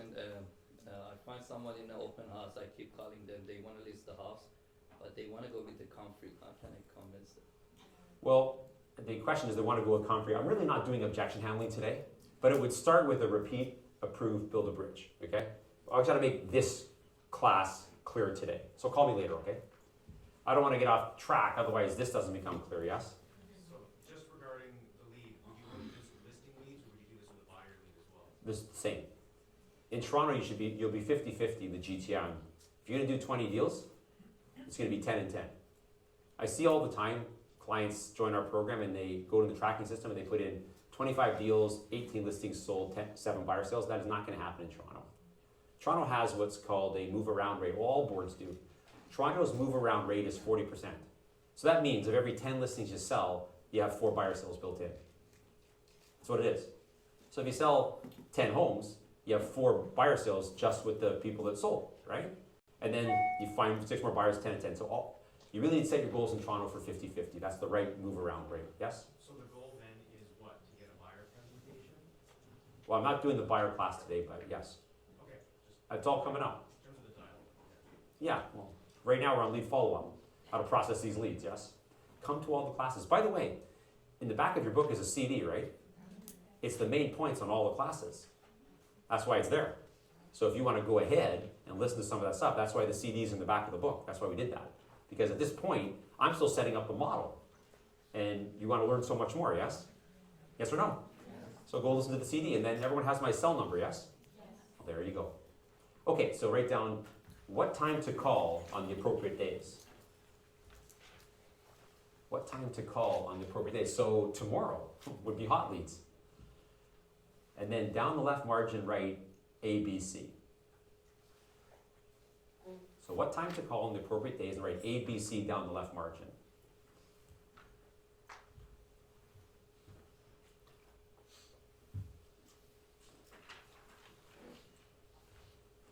Okay, so tomorrow, hot leads apply, yes?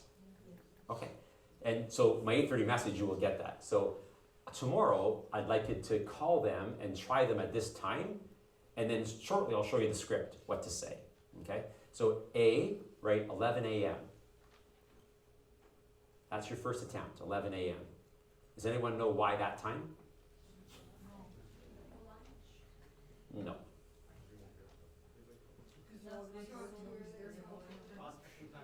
Thank you for who said prospecting time just ended. Thank you, Mila. Next, listen to me guys and gals. Next month's class is how to be a great lead generator. Because what is your name, young lady? You want to do 20 deals? Tracy. You think the 80 leads are going to find you, Tracy? There you go. So you got to go find 60 of them, yes? Yeah? Ish? That's normal. And so you need to lead generate in the pillars that you chose. We don't teach cold calling. We teach to select 3 pillars, mill around on those pillars. And if you don't do it Monday to Friday, 9 to 11, it's clearly not going to happen. Not at any level. If you've been selling for a while, you'll know that if you're going to prospect, we teach 44 weeks of work, that's 220 days. Yeah? I'd be ecstatic if you just lead generate for 200 days. If that doesn't happen Monday to Friday, 9 to 11, it's not going to happen. You guys agree, yes or no? Lots of people home. All of our clients make the lead generating calls Monday to Friday, 9 to 11. Everybody does, all around North America. So I'm going to teach you next class. And so tomorrow you'll do lead generating from 9 to 11, and then because it's Wednesday, you have your hot leads to call. So you would try them at 11 right after your prospects. Everybody clear on that? Yes or no? Yes. Okay. If you don't get them, the next slot would be early afternoon. Early afternoon. So 1 o'clock, 1:30, 2 o'clock, something like that. So our clients that are really working what we're teaching, I would say they make those first calls right at 11. I mean, I think they got their headset on, they're making calls if they're calling that day versus door knocking. And as soon as they take their as soon as they're finished at 11, they don't take their headset off. If it's Monday, they grab all their leads and take their shot at them. If it's Tuesday, they're done. Wednesday, they're hot leads. Thursday, they're done. Friday, the hot leads. They don't mentally exhale, they just roll right into it, probably right at 11 o'clock. And then if they don't get them, they try it early afternoon. And then the C slot is between 5 and 7. Between 5 and 7. So that's either before dinner or after dinner, yes? Yes? Yes. Okay, let me tell you, and then beside that, write down in brackets, leave a message. Leave a message after the C slot. Not A or B. Don't leave a message. Leave the message on the C slot. And so I got Ollie as a hot lead. You guys got that? My priority every day is work my pillars and finding leads. You guys need to get into that priority. And so I tried him the day after the open house, Monday at 11, Monday at 1 or 2, and then I tried him Monday evening just before dinner or just after. I did not get him on those 3 slots. I left him a message Monday at between 5 and 7. Everybody clear on this? He's a hot lead. When does he come back up in my schedule again? What time? What day? Wednesday. At what time? 11. Yeah. So you calling him 3 times a day? Well, not if I get him the first time. I'm trying him 3 times a day, but if I get him on the A, I don't call him B and C. I'm trying him 3 times, yes. Now, it's common that they would call you and say, I saw you tried me a couple times. Just say this. Yes, thanks for calling me back, Ollie. The other 2 times I called you, I was heading into a meeting. I did not want to start telephone tag. To which they'd say, well, thank you, I appreciate that. And then you would just talk to him now that you have him on the phone. That plays into your hand. No issue with that whatsoever. So I have him as a lead. He came to my open house. What are the odds he'll work out for me? The more I realize that, the better off I am. I think realtors overcommit on every level to every lead you get. It's like living and dying with real estate. You're never going to find 70, 80, 900 leads overcommitting to all of them. He has a 1 in 4 chance, yes? But I'm going to find, say, 80 leads. Okay, Tracy? I don't know. You can't pick the 20. They just happen. You go, I kind of would have rather had that. The first week, Josh, my son got a license. He started calling my database. He came to me, so I got 4 leads. I go, wow, that's amazing. Yeah, like Mark and Lorna, they have a big house. And there was 3 big houses in one. Well, Carolyn's cat lady. Because cat lady is also a hoarder. You ever notice that?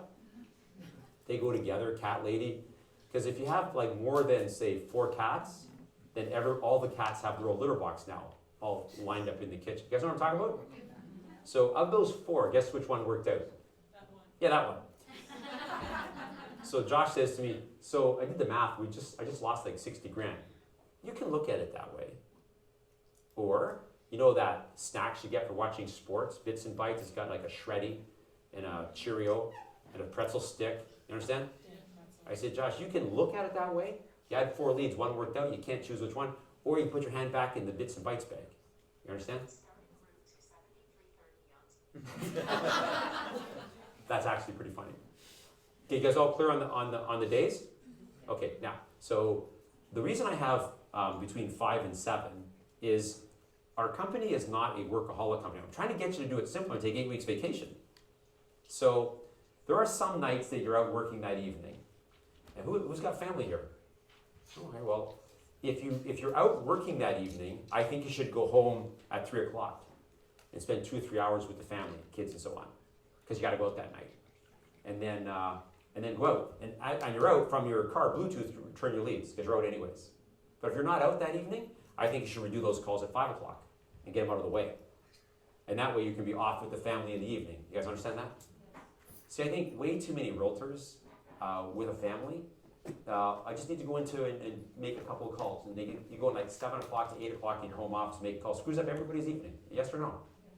If you're not working tonight, be off. You understand that? I turn my cell phone off all the time. All the time. Matter of fact, almost every time I drive to the cottage, I turn it off. Just have a nice drive for an hour and a half. I never vacation with my cell phone, ever. Try it. Unplug. My wife has a cell phone, but that's not business. People can reach us. But if I'm on vacation, my cell phone is at home. I do not take it with me. I turn it off all the time. It's right now, I think most realtors have a career trying to fit a life into it. That is backwards. If you switch this around, it's way better, yes or no? Yeah, make some perimeter. So if you're not out that evening, take your shot at them at 5 o'clock and then you're done for that night. Much, much, much, much better. Okay. Okay, so what to say? Turn over to page. Yep. For you would apply all of all cell or numbers or just home numbers. What's your question? What numbers you gonna call? All of them? Whatever you have. Cell numbers. Whatever you have. You have 3 of them. All of them. So the question here is, if you've got 3 numbers, which one are you trying? All of them. Try to reach them. I would try the cell first. That's kind of the easiest one, yeah? So try them all. Try to reach the people. Okay, so I need to show you now what to say, and as we go through this script, I'm going to have you underline some things because I'm going to show you the first piece of psychology in our program and why it's set up this way. And this script is designed to cycle people. The faster you get into cycling people, within a couple of months, you're all going to say to me, oh my gosh, this is so much easier than what I was doing before. And now I'm so much more motivated to find more leads. I'm upping mine from, Tracy? Is that right? From 6 to 10. 10 leads a month, you get 30 days to find 10 leads. And then you're doing 30 deals, 120 leads a year. And 90 will not work out. And Tracy, in that 90, there'll be 15 very disappointing situations. It cannot go any other way. So don't go into the tank for like a week just because somebody bought from someone else, you understand? Can't go that way. All right. 22. It says the lead follow-up script on the top. So, hi, is this blank, hi, blank is blank. Did I catch you at a good time? You guys see that? Did I catch you at a good time? Underline, did I catch you at a good time?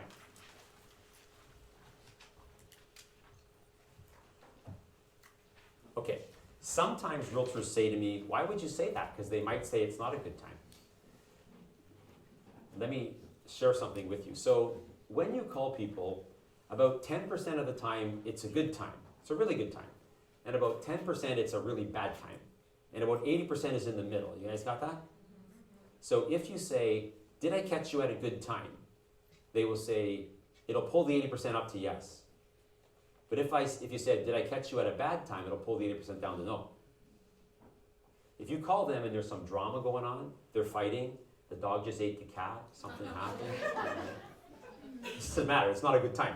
10% of the time, it's not a good time. They won't Did I catch you at a good time in psychology is called leading. You're leading that 80% up to yes. So if you call them, it's kind of neutral. They could talk to you or not talk to you. You say, did I catch you at a good time? Yeah, it's okay. You call the same person, same mindset on their side of the phone. Did I catch you at a bad time? It's actually not a good time. You led them down. You pulled the 80% down. You led them the wrong way. So you'd always say, did I catch you at a good time? That gets 90% of them, you get to continue the conversation. But on the 10%, that it's not a good time, so I call Ollie, but he's not home, as you can see. And so he's gone. So he's busy, yeah. So with his lead, singular. And so I call him here, and I say, let's say it's a bad time. He's arguing with the missus. You understand that? So I say, hey, Ollie, it's Rob Vivian. Did I catch you at a good time? And then he says, it's actually, I can't talk right now. Now I'm calling him, and I get him, he's a hot lead. I get him Monday at 5 o'clock. You guys got that? Okay. Now listen carefully, because he said to me, it's not a good time. If he has to tell you a second time, you are now linked up with the problem. You understand that? Yeah. Okay, subconsciously in their brain. So you cannot let them cut you off twice. Once is fine. So I can't talk right now. So what the realtor says is, I'll only be a minute. And we start talking. And they say, like, I can't talk right now. The second time, you are now linked to the problem. You understand that? Yeah. And if you are using this script, that means they're not friends of yours. Because everything I teach you is exempt from your friends. You understand that? So this is a person that you have to do it correct, and you've just, and all these coming home now, are just linking up there. So listen, it's Monday at 5 o'clock. You guys got that? And he's a hot lead. So I say, oh, did I catch you at a good time? He goes, that's actually not a good time right now. If I say, oh, well, when can I call you back? He's going to say, I can't talk right now. He's cut me off a second time. You understand that? Yeah. I'm now linked with the problem. And why would I ask that question anyways? I have a system, yes? Yes. It's Monday at 5 o'clock, and it's not a good time. So when would I call him again? Wednesday. At what time? I already know that. So I call Ollie. I say, hey, it's Rob Vivian. Did I catch you at a good time? It's not a good time right now. No problem, I'll call you back. Have an awesome day. Click. Yeah. I already have a system. I'm calling him back Wednesday at 11. I already know that. I got a system for processing leads and a system for generating, a system for processing. Yes? Because you did it right here, they didn't have to cut you off a second time. They feel a little obligated to call you back. So they almost always call back on Tuesday, to which I don't want you to say, you're on the wrong day. I know you haven't taken the program, but I'll call you tomorrow. Because that will happen all the time. But if it doesn't, that's when you call them back. I have a plan. I have a system. You guys understand that? Yes. The more systems you work, the easier your business becomes. Can you find leads in pillars, yes or no? Yes. You work your database, you work your farm, you work another pillar. Yes or no? Yes. Can you process them, yes or no? Yes. It's as simple as that. You know, not yet, because I've only been with you for 2 months. This starts month 3. But if you find 6 leads a month, or 8 leads a month, or 10 leads a month, for like 4, 5, 6 months in a row, here's what we hear all the time. So, is it really this simple? Yes. Has it always been this simple? Yes. I wish we had met like 10 years ago when I got licensed. What you've probably done from your back is find leads and then focus on them over committing, yes or no? From a good heart, I get that. You want to do a good job with everybody. But you have to understand, they're not sheep anymore. They're cats. So find them and process them, find them and process them, find them and process them. Everybody clear? Okay. The next thing it says is, I'm just doing some follow-up from my previous call. You guys see that? Underline that, please. I'm just doing some follow-up from my previous call. Now everybody look up here. I've used this script. I sold over 100 homes a year for 12 years in a row. So thousands of times I've used this script. No one's ever said, that's pretty cool because I think that's my #1 complaint. But that's not going to happen. But let me tell you something. When you register with someone's subconscious mind, and they're agreeing and really connecting with you on something you said, they respond back in 1 octave or register higher than the normal tone. So if someone says to you, hey, would you like to go down to a leaf camp? Leaf camp, yeah, higher. You understand?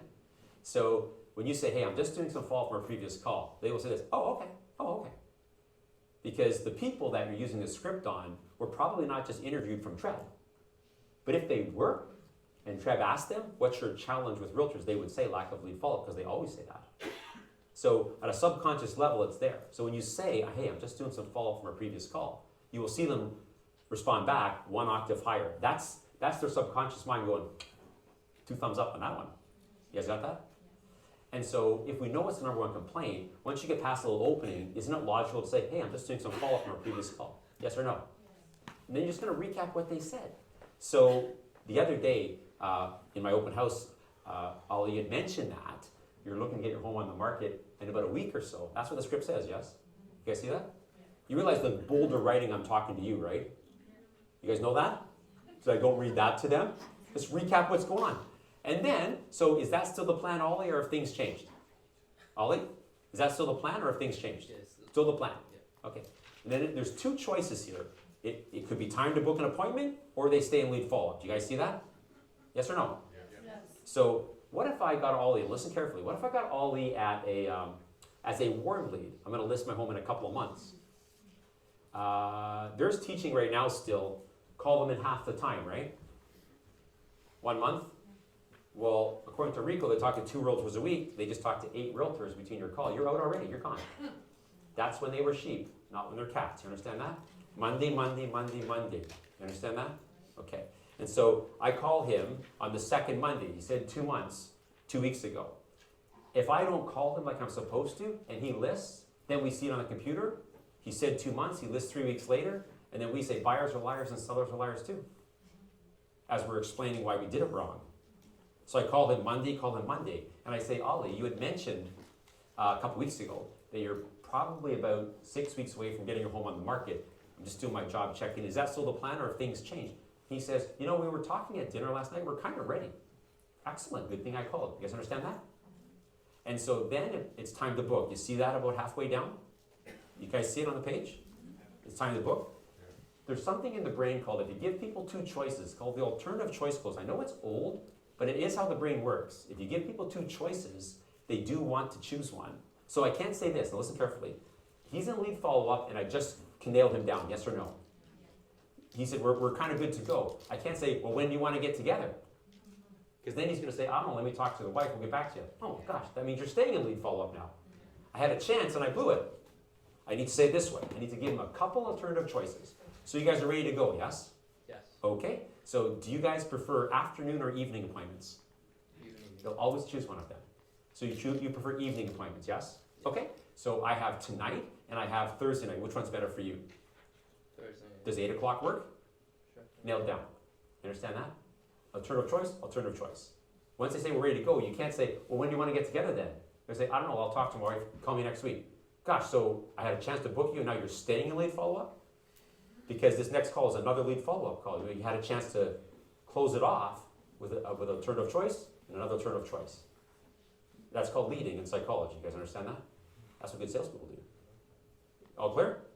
Okay, now, at the bottom, it says, you see the 2 lines, and they say, if you see any real estate ads, signs on properties, or anything on the internet, just get it to me, I'll get you all the data. Do you guys see that? Do you see it? Underline it, please. It's at the bottom. If you see any real estate ads, signs on properties, anything on the internet, just get it to me, I'll get you all the data. I'm going to show you something cool here. So all he says to me here, he's going to list in 2 months. And let's say he goes the entire 2 months. For about 7 weeks, he just doesn't do anything except work. And life goes on. Maybe he's bought a new home last year for October and he wants to list it in July. I don't know. So once I get the lead, nothing happens for 7 weeks or so if he goes the full distance. But right about the 7th week, he starts telling everybody at his workplace, we're going to be putting our home on the market. You guys understand that? And in this 7 weeks, if I have not been calling him correctly, here's what's going to happen. He's going to say to a colleague, I'm going to be putting my home on the market next week. And the colleague's going to say, do you have a realtor? And then he's going to say these exact words, listen carefully. Well, I have a guy, but I'm not committed to him. I have a gal, but I'm not committed to her. That's why you hear that so much. Which means I'm in the game, otherwise you wouldn't say that. But that means I got the lead there, and I haven't been doing my job. You understand that? So here he's like, well, I have a guy, but I'm not committed to him. And then he gets referred, now I have competition, yes or no? Whereas if I could just call him every Monday and say, hey, if you see any real estate ads, signs on properties, or anything on the internet, get it to me, I'll get you all the data. And he says, check out this MLS number, check out this MLS number, check out this ad, check out this sign. This goes on for 7 weeks. Now in week 7, he says to same conversation, I'm going to be listing my home next week. And the colleague says, do you have a realtor? Got one. Because I'm working, you understand that? Because I got over this standoffish. Don't want to bug you. You're not a friend of mine, I just need to process you correctly. You guys understand this? That's why it has to happen. Now, what if I could get Ollie here at the very beginning to say these words? Rob, I only want to work with you and nobody else. That would be great, right? Yeah, unfortunately, I don't have a technique for that, but I wish I did. But I can show you how to say something that makes, they don't say those words, but what they say means that. You guys understand that? So, and it's not written in the script because this script is on our website for all 3 million realtors. So there's a little trick in here that's not in the script, but I'll have you put it in. It's only for clients, you understand? So I'm going to do something called leading. Now, just listen first and I'll have you write in a second. Just listen. What I'm going to get Ollie to say isn't, I only want to work with you, Rob, but it means that. You understand that? So here's how it's going to go. So Ollie, so back to those 2 lines at the bottom of the script. He's at the very beginning here. So you're going to listen a couple months, yes? Yeah. Okay. So in the meantime, Ollie, if you see any real estate ads, signs on properties, or anything on the internet, just get me the information, get you all the data, okay? You don't want to talk to 50 realtors, do you? No. You cannot say yes to that. You cannot say yes to that. That's called leading. Now listen carefully. When I say, you don't want to talk to 50 realtors, do you? And he says no, which you cannot say yes to that.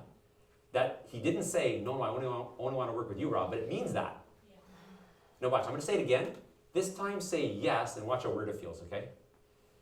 So Ollie, in the meantime, if you see any real estate ads, signs on properties, or anything on the internet, just get me the information, get you all the data, okay? Sure. You don't want to talk to 50 realtors, do you? It's hard, right? That's called leading. You guys got that?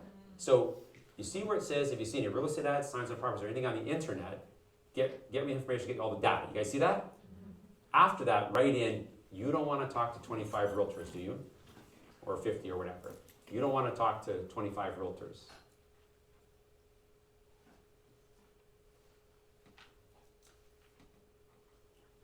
And then in brackets, just write the word leading. Because you're leading them to a no, which means no, I don't want to talk to other people.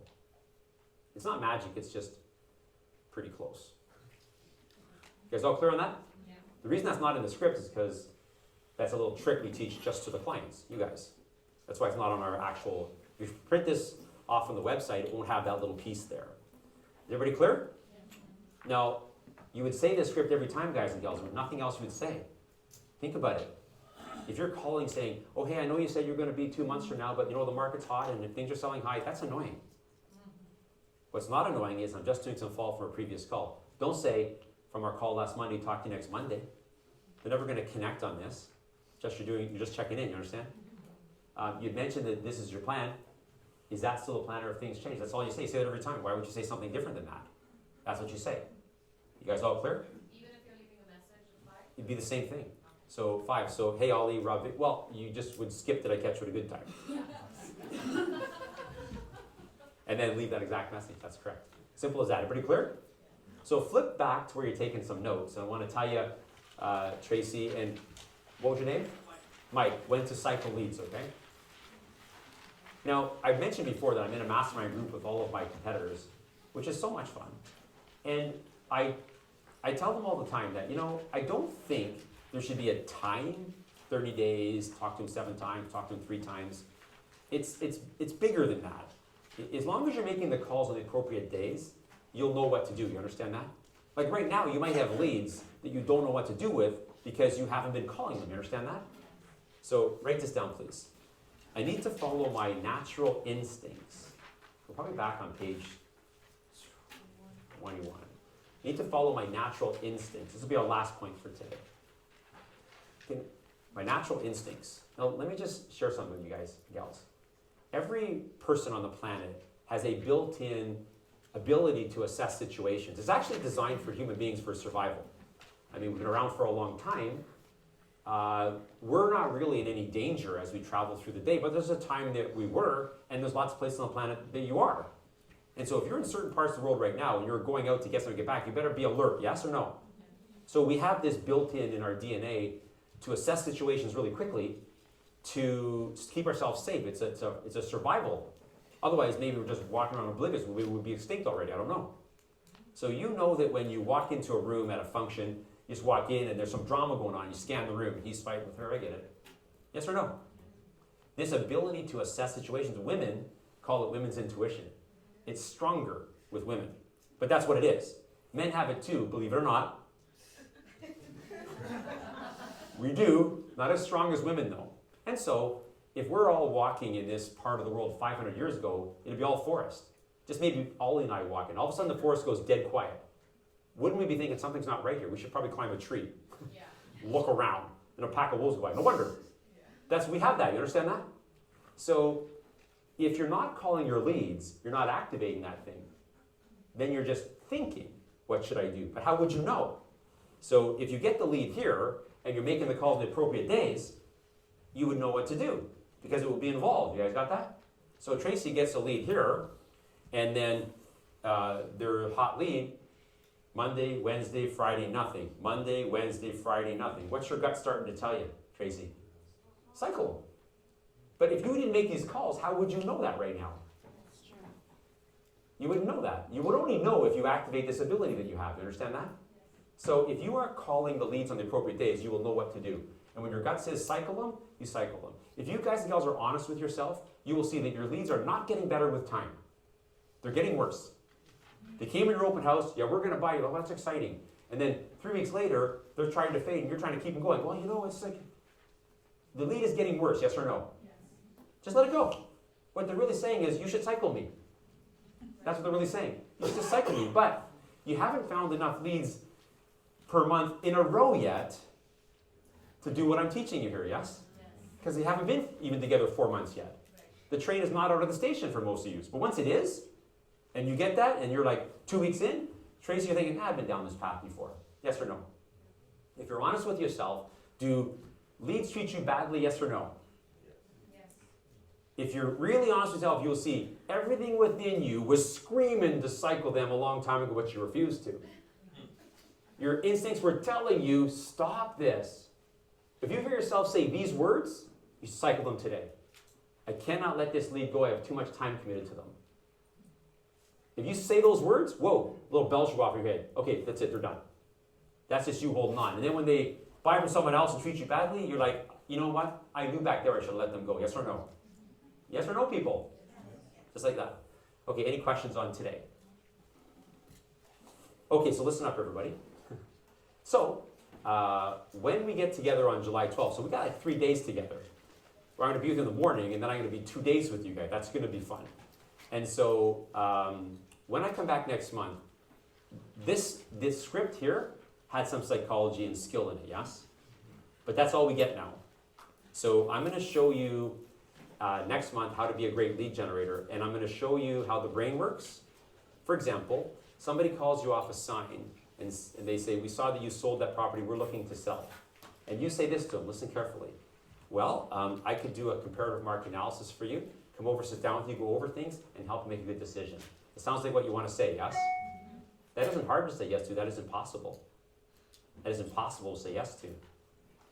Instead, they don't say this back to you, no, if you do that work for me, I'll feel obligated, I don't want that.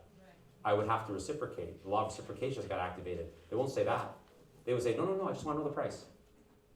I got to speak to my husband, I got to speak to my wife. Can't talk right now, call me later, and then boom, they never pick up your call again. You chose words that were impossible to say yes to. And so in the session, the month on lead generation isn't about the scripts. It's about what words are the right words, what words draw people to you, how to become engaging so that you're not pushing people away. You understand that? Like if all of your lead generation ended like this, no, we're not thinking of moving, but thank you for calling. We're not thinking of moving, but thanks for stopping by. We're not thinking of moving, but thank you for calling. The only reason it's not happening that way is because you're not using the right words and the right techniques. You guys clear on that? So next month we'll start the first of a series of 9 super skilled things, which won't matter if you don't get the first 3 months right. Correct. Working 3 pillars, finding all your leads and processing them. The skills aren't going to matter, Trace, without the 80 leads. You understand that? You guys all clear? Today, get registered. If you don't know your code, just email me and I'll get you registered. Thanks, guys. Have an awesome day.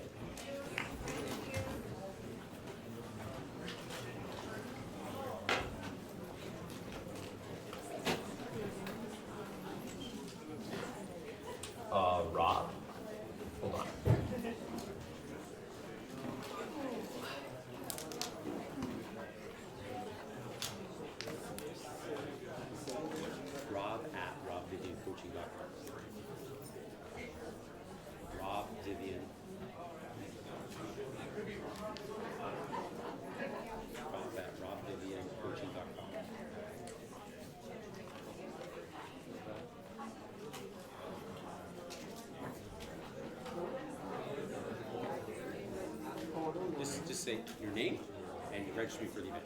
Yep.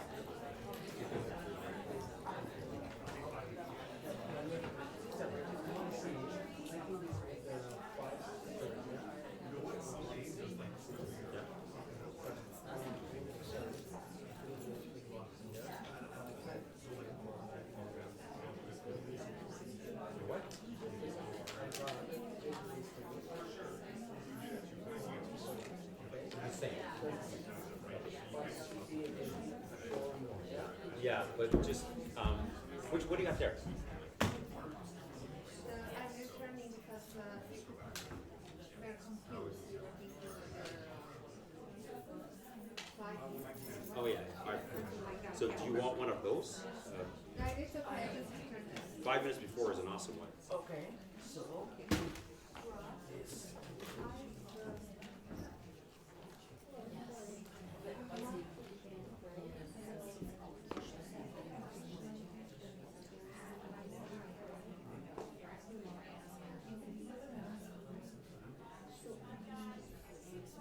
Wednesday, Thursday, 9 a.m. It's at the park convention center, which is 404 in Woodson. Okay, so just come when you can, come for second day, right? Yeah.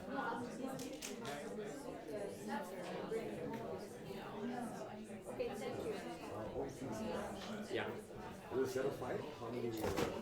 Well, you just email me, I'll bring it to you next month. Or actually, we'll probably sell them at the, I'll bring it next month. Yeah, I'll send a flyer, well, I communicate with you guys a lot, right? Yeah, of course. So I will bring a few of them next time, okay? Okay, thanks. Huh?